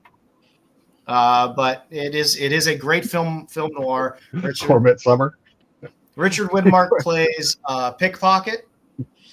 Jean Peters, who is just a doll and gorgeous, plays a B-girl. If you're not familiar with what a B-girl is, a B-girl is a girl that used to go into bars and was basically paid to get men to drink more. So he pickpockets her on a train because he's a pickpocket. And what he ends up getting out of her purse is some vital secrets that the government wants and communists are trying to sell. So the rest of the movie is basically people trying to get it from him, the police coming after him, her coming back to try to get it from him, and craziness ensues. It's a fantastic movie. It's one of Sam Fuller's best movies, but you can't really go wrong. I would say Pick Up on South Street is the best intro to Sam Fuller in terms of as straightforward and a movie as possible. Underworld USA, also another good Sam Fuller movie. If you like this one, you'll like Underworld USA. There's a great girl in Underworld USA named Cuddles. It's fantastic. Naked Kiss, also fantastic movie about a hooker who moves to a small town and tries to change her life. And you do not want to go to movie night at Joe's house. That's what I'm saying. Let me tell you, the ending of Naked Kiss will be like, whoa, I wasn't expecting that. There's some crazy scenes in it. Fantastic movie. Shock Corridor, also very controversial at the time. A reporter checks themselves secretly into a mental institution to report on the conditions of the mental institution. But like I said, Sam Fuller was extremely unique. He took a lot of his time in World War II, because no manners. A lot of his time in World War II he spent and brought back a lot of this material and a lot of these ideas. And like I said, you'll love the movies. If you like watching some noir that's a little more edgy than watching Humphrey Bogart, you'll enjoy this. Some good stuff. And it's free. It's free because it's on Tubi. No, it's not free. It's got commercials. Yeah, but it's still free. It's costing me time.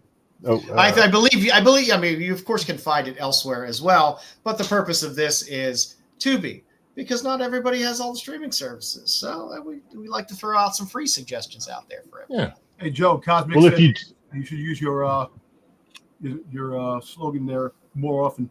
So you. Which slogan? No, your logo. Oh, I should use it more. He said. I do. I just like I said, I just got some new stickers. And they're beautiful. They are beautiful. I don't even know what I did with them, but they're around here somewhere. They're beautiful. I lost them. I got foiled. I got brushed metal ones today that just came in today. They're nice and shiny. Ooh, nice and shiny. There you go, Cosmic. Brushed metal. Those are pretty cool. Yeah, I was happy about that. So if you ever buy a book, I send you something. I always just not Joe's Tubi recommendation, but he did recommend another show that me and the wife started watching last night, which was Butterfly, which is pretty good so far. I'm only on episode 2, so I finished the whole season. Pretty good so far. Because that's what I do. It gets better. It starts off great, but it kept my interest through the whole thing, and you'll be left with a cliffhanger that will make you want to watch the next chunk if they season 2 if green light it. Yeah. But it was good. Not as good as Alien Earth, but I don't think anything beats Alien Earth at this point. I think that's the best thing on TV. Did you watch the final Resident Alien yet, Joe? You hadn't watched it last No, time, I plan on watching it. I will finish watching Revival. Frick, Joe? I watched Revival. Well, Butterfly threw me off because I was like, oh, Butterfly's up. And I'm like, oh, I'll watch. No, it dropped last week, though, Joe. It dropped last week. I watched Butterfly all week because I am a little shocked. I'm a little shocked. And then I watched Alien Earth this week as well. You watched War of the Worlds too. So you watched Gilded Age? No, I didn't watch Gilded Age. It's really good, actually. It's okay. It's New York in the late 1800s. Hey, I'm still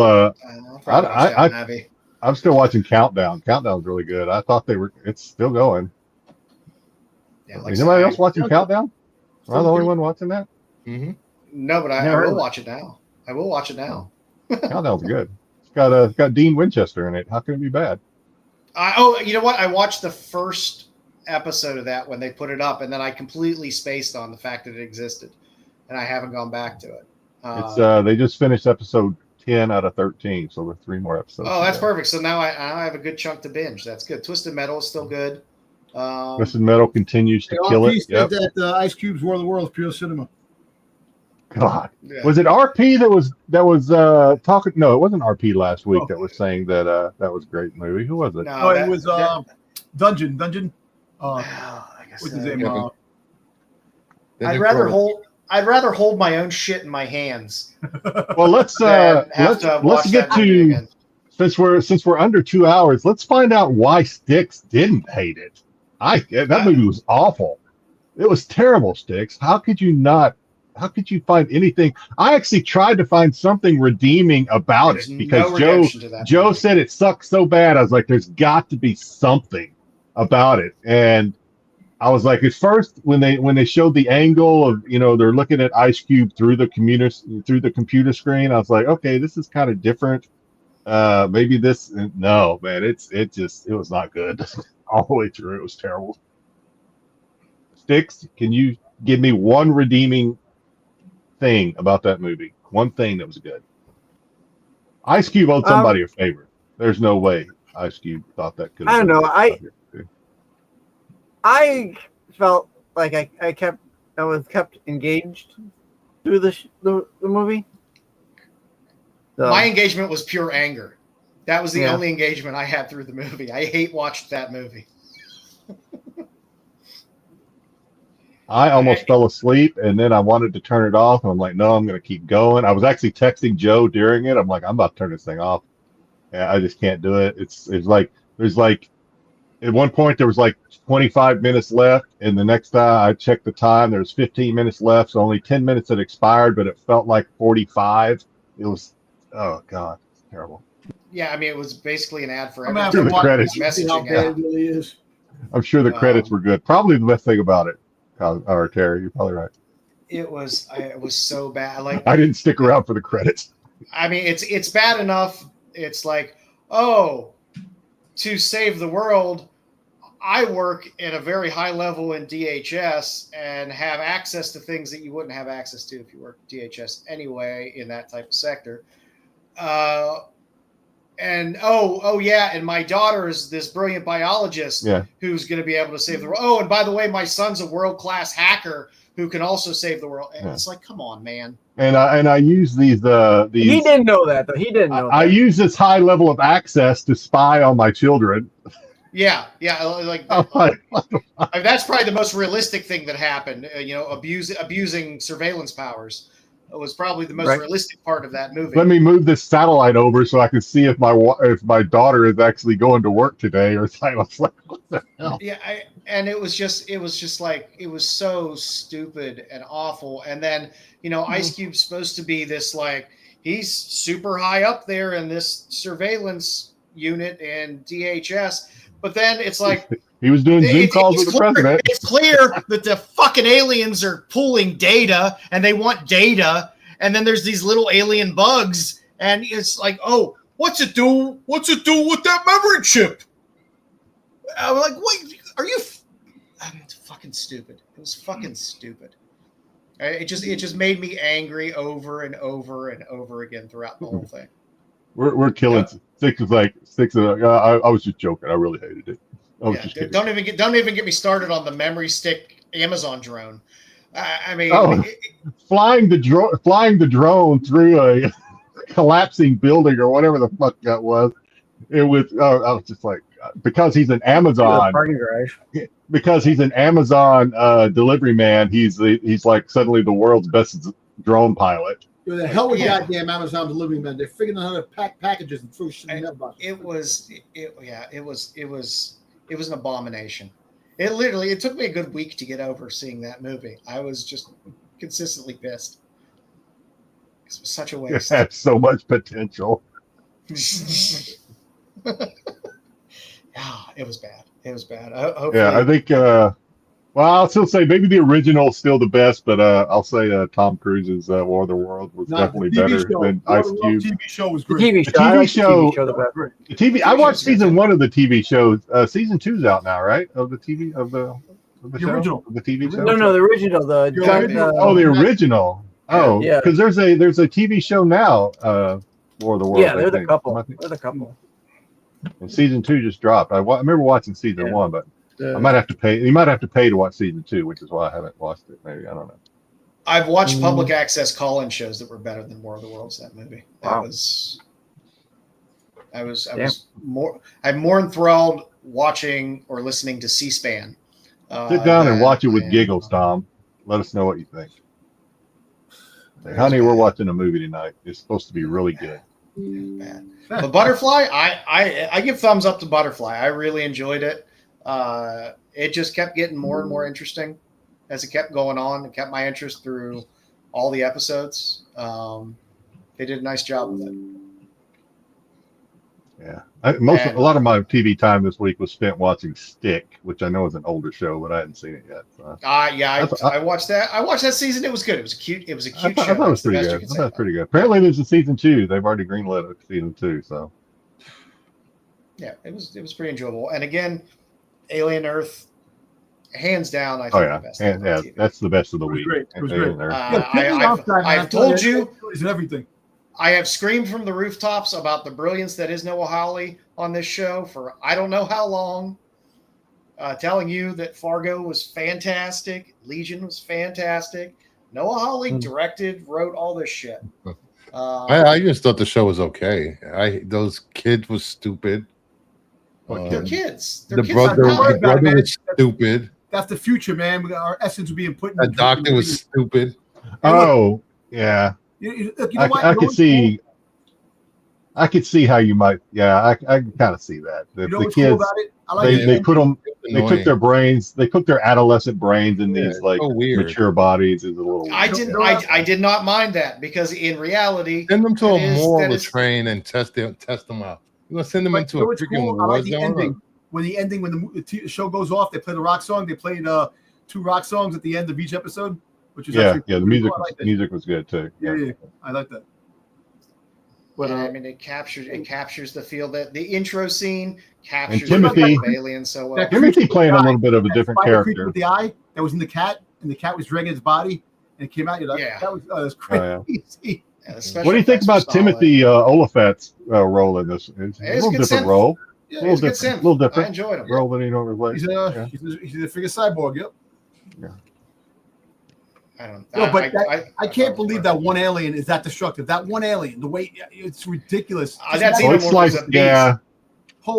it's amazing because when you see the alien was crazy, but it wasn't like that. Strong, breaking the door, freaking punch. No, I thought the same thing, Dom, is when I was because we've seen the alien kill people before, but like by the time those elevator doors closed and the whole room was shedding blood, and I'm like, whoa, that's like.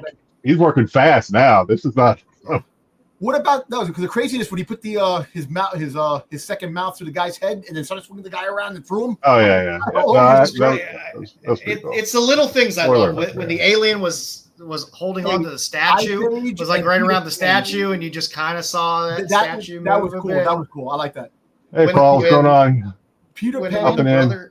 We're about to wrap it up, but glad you hopped in. Peter Pan and Ice Age are now friggin' canon to friggin' damn alien now. So when the Peter, little things like when the brother was in that one condo and he's looking around and you just kind of see the alien upstairs. Just walk past a little bit. I thought the brother was going to be like. I thought he was at first. The way it kind of showed him, I thought he was going to be like autistic or something. The way it kind of showed him there acting, but I guess he turns out he's not. But at the very beginning when it first introduced him, I thought maybe he was going to that make actor. him It was in Andor. He was in Andor. He was in the first season of Andor and Donnie when. I had a big problem with. He's seen all of this stuff happen in the apartment, and before he got to the apartment, and he's still just walking around like la la la la la, like nothing happened. He might know some shit. You talking about the brother? Who are you talking about? Yeah. Nobody has weapons. Like, where are their weapons? Come on. They had weapons. Gun. They have weapons. The damn what's his face? The cyborg that's freaking working with the alien. I think he's working connected with to the the alien alien. somehow. And He's again, he's trying to protect the proprietary. Yeah. Well, look. If you see eggs, there's a queen. So and again, they weren't sent for a war. They were sent because a ship crashed. So it was a rescue mission. The brother's a medic. They went in to rescue and also secure the. I like the fact that they've expanded the universe in terms of the different corporations now. So it's not just Weyland-Yutani, and maybe you'll find out how Weyland-Yutani kind of becomes the kind of final one there. But the way maybe some other people. I mean, the way it talks about the corporations are actually nations now. Basically, they control territories or whatever. Yeah. They've replaced nations on Earth. So they already said. I was reading an article. They already broke canon with Prometheus because of the whole the android stuff we were talking about. With canon. I don't. You know what? I really don't care about. I don't really care about it. I don't. I mean, they may have canon. I don't know if I care about canon in Alien. And listen, it took place 2 years before the original Alien movie, and it looks better than the original Alien movie because of the graphics. We all know that. 50 years.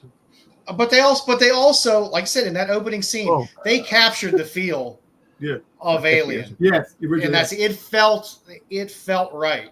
Yep. The second you brought it felt right. Well, listen, this is the last. Well, Disney bought Hulu, $9 billion. The app is going after this. That's it. So that means if they have a season 2, it's going to be on Disney Plus. It's on Disney Plus now anyway, as well as Hulu. So no, but the app. There's no more Hulu app.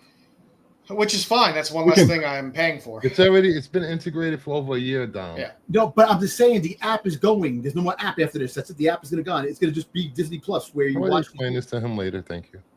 They're gonna. I think they're going to make. It's going to be Disney Plus app. I agree, but I think it's going to be kind of like Hulu and even Prime, where the Disney Plus is just a launching pad, and then you go to other streaming services. Yeah, I mean, you could scroll through and just pick Marvel and pick, in Disney Plus. So, yeah. I think they'll make it.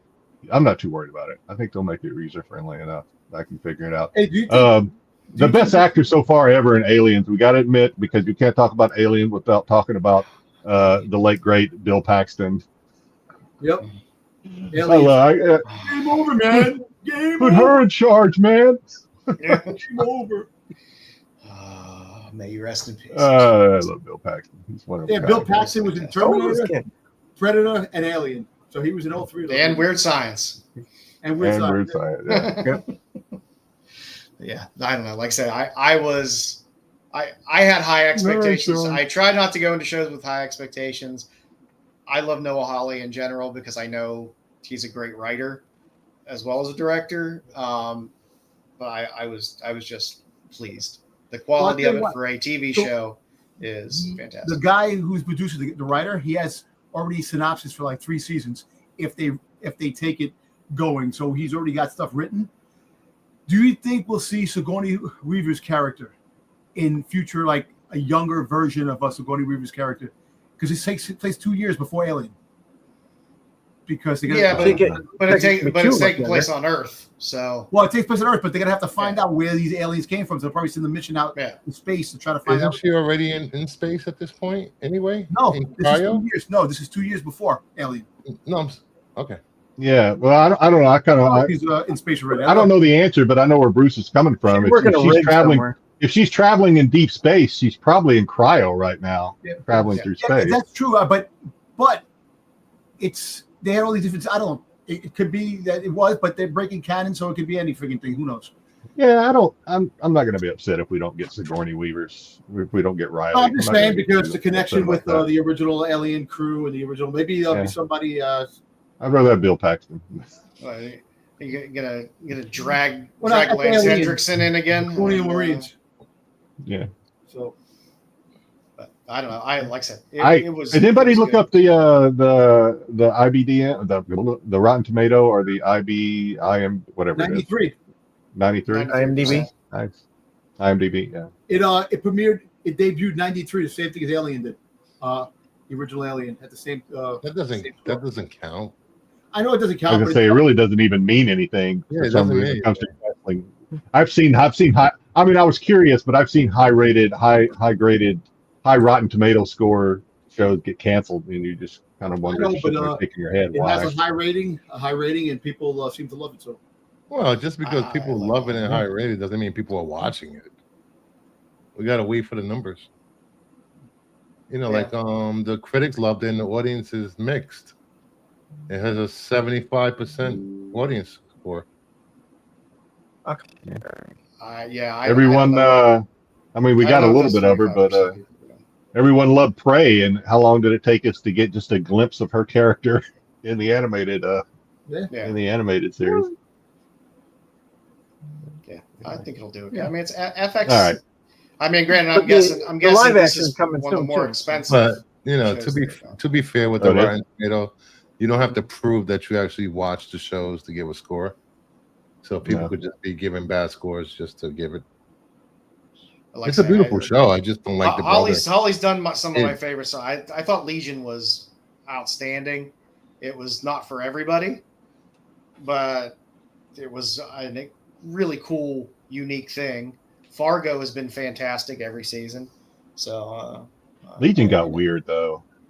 Legion did get weird. It did get weird, but it kind of elevated itself above my IQ level. I think. I was like, but I liked it that they let them take that chance and make it weird and allow. Well, the comic got that way too. I was in that interview with Chris.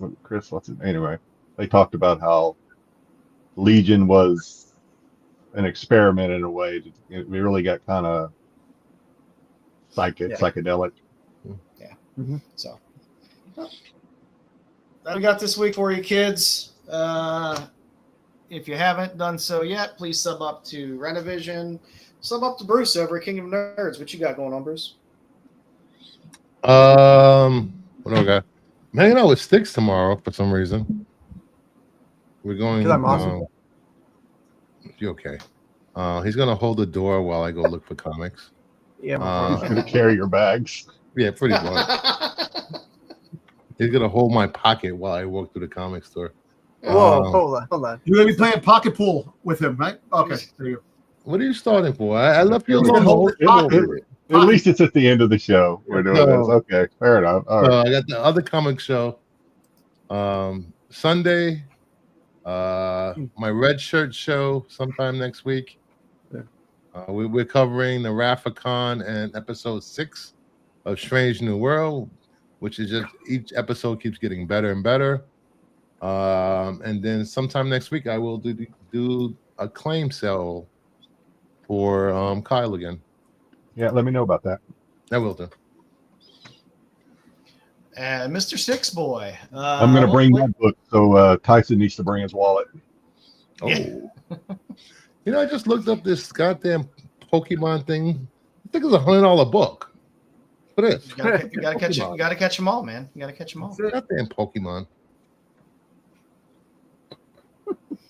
Styx, what we got for me, on I've got Tuesday. We're gonna do another episode of Tenet.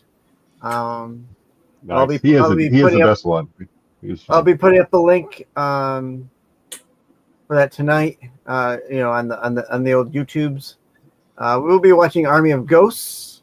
So you guys are gonna enjoy the next couple that we've got going on here. And when you get the Weeping Angels, I'm gonna Google Rose's sexiest episode, and then I'm gonna make Styx let us review that one. when do you do the Weeping Angels? Let's see. That'll be actually coming up pretty soon. Okay. Yeah, that'll be coming up pretty soon. I might join you on that one. Okay. You're welcome to join me anytime you want, Tom. He's always saying he's showing up and never shows up. Don't believe him. Dude, you don't freaking send me links and never show up, this and that. Hey, I show up. Yeah, I sent you links. I sent you like 2 links that day. Dude, half the freaking time I'm tired. I'm sitting on the couch passing out because I fucking work. You ask me to send you links and then you don't show up. Yeah. Styx, Dom, are you guys doing a wrestling show this week? And we just did it yesterday.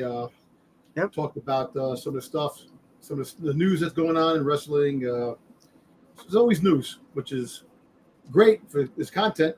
I mean, this week we talked a lot about the Karrion Kross and his wife's situation. We talked some about Brock Lesnar coming back, Triple H and stuff like that, and we had a good cover. We had some good cover this week. It was conversation. It wasn't really covering news, but we were conversing about what was going on. It was a good time, and we also went over. This weekend is AAA Mania or Triple Mania down in Mexico. We talked about that. That's going on this Saturday at 9 p.m. down. I'm not sure where wherever in Mexico. Yeah. That's going to be a fun show. So and then next week we'll cover what happened with that and what's going on. And then we have coming up Crash in Paris. So that's we have fun with it. We have fun with it. Yeah. Alrighty. If you haven't yet, Kyle's GoFundMe is still up to help out Kyle and Nubia. So please join the claim sale when Bruce has it, and if you can, chip in to help Kyle and Nubia out. We'll just keep running this as long as it's up every week. And we'll probably put something up later in the week about the claim sale whenever all that is set up. So please watch out for that, because it's for a good cause, and I'm sure there'll be a lot of fantastic books that end up being up there. We had a lot of good books last time and did pretty well. So the next one will include some prayers and love to Kyle. Next week also there will be some Mark Spears signed books in the claim sale. Yep. So get your wallet open, Dom.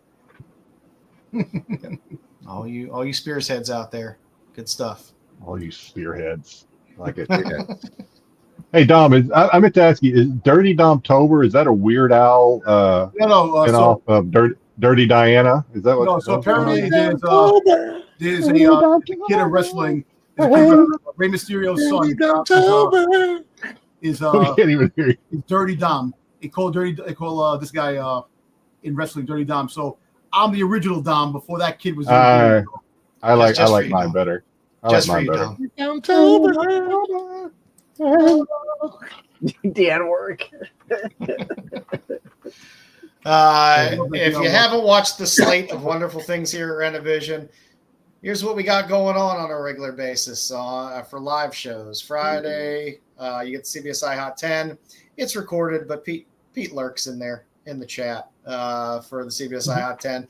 Always followed by us at 9:30. On Saturdays, you can catch the guys over at SNS. Is there an SNS tomorrow? Yes, there is. You can listen to Sam sing and try on different fun suits. I will be there. And all kinds of interesting things. For all your Star Wars needs, and Dom yelling at Wayseeker and Wayseeker yelling at Dom, 9:15 on Sunday, you can watch Tales from the Dark Side. He likes the abuse. He likes to be yelled at by grown men. I'm telling you, all kidding aside, man. Sometimes on that show, it's like watching fucking wet paint dry because it's so lame. Holy sell it for us, Tom. Sell it. Oh my God. And on Wednesdays, as always, the totally awesome coolest show with Marco and Dub and Bruce. Maybe this week, I don't know. To further notice, I'll be replacing Pete. I was gonna say, did Pete turn it over to you? Is he turned it over to you guys? He's no longer doing that. He hasn't been on the last few. Yeah, he's been busy. He's busy. Pete's been cranking out recorded content left and right on the channel. I think so somebody in the comments tonight in the top 10 said Pete needs to get some sleep. He had bags under his eyes. Yeah. Poor Pete. Yeah. But check he's out been getting up early and doing the practice. His recorded segments are great. Between the channel and his kid, he's probably running ragged. Yeah, he says it's easier to record stuff and have recorded stuff than do live stuff. Yeah, because of the time. Yeah. Middle of the week doesn't work for him anymore with everything going on. Corbin. Yeah, Corbin was in there last time. Oh, if you didn't watch last week, Corbin and his DCKO explanation. I was craving trivia with Styx last week. I thought we were going a different direction, but okay, got it. Okay, I thought you were going to sound great. It was terrible. So bad, it's good. That's our motto here. Right? So check it out. Like I said, so bad, we're good. Yeah. Pete has so much recorded content that he puts out weekly on the channel. Almost every day he's dropping something. Always good, timely knowledge of stuff. So please check that out. Not that he needs our help with it, because it does better than all our live shows anyway. So yeah, that's how good it is. You know, Pete puts out some fantastic stuff. So check it out to be in the know. And with that, we'll come up with something for next week and figure it out. So have a good one. Have a safe one, and we will see you next week. The qualified.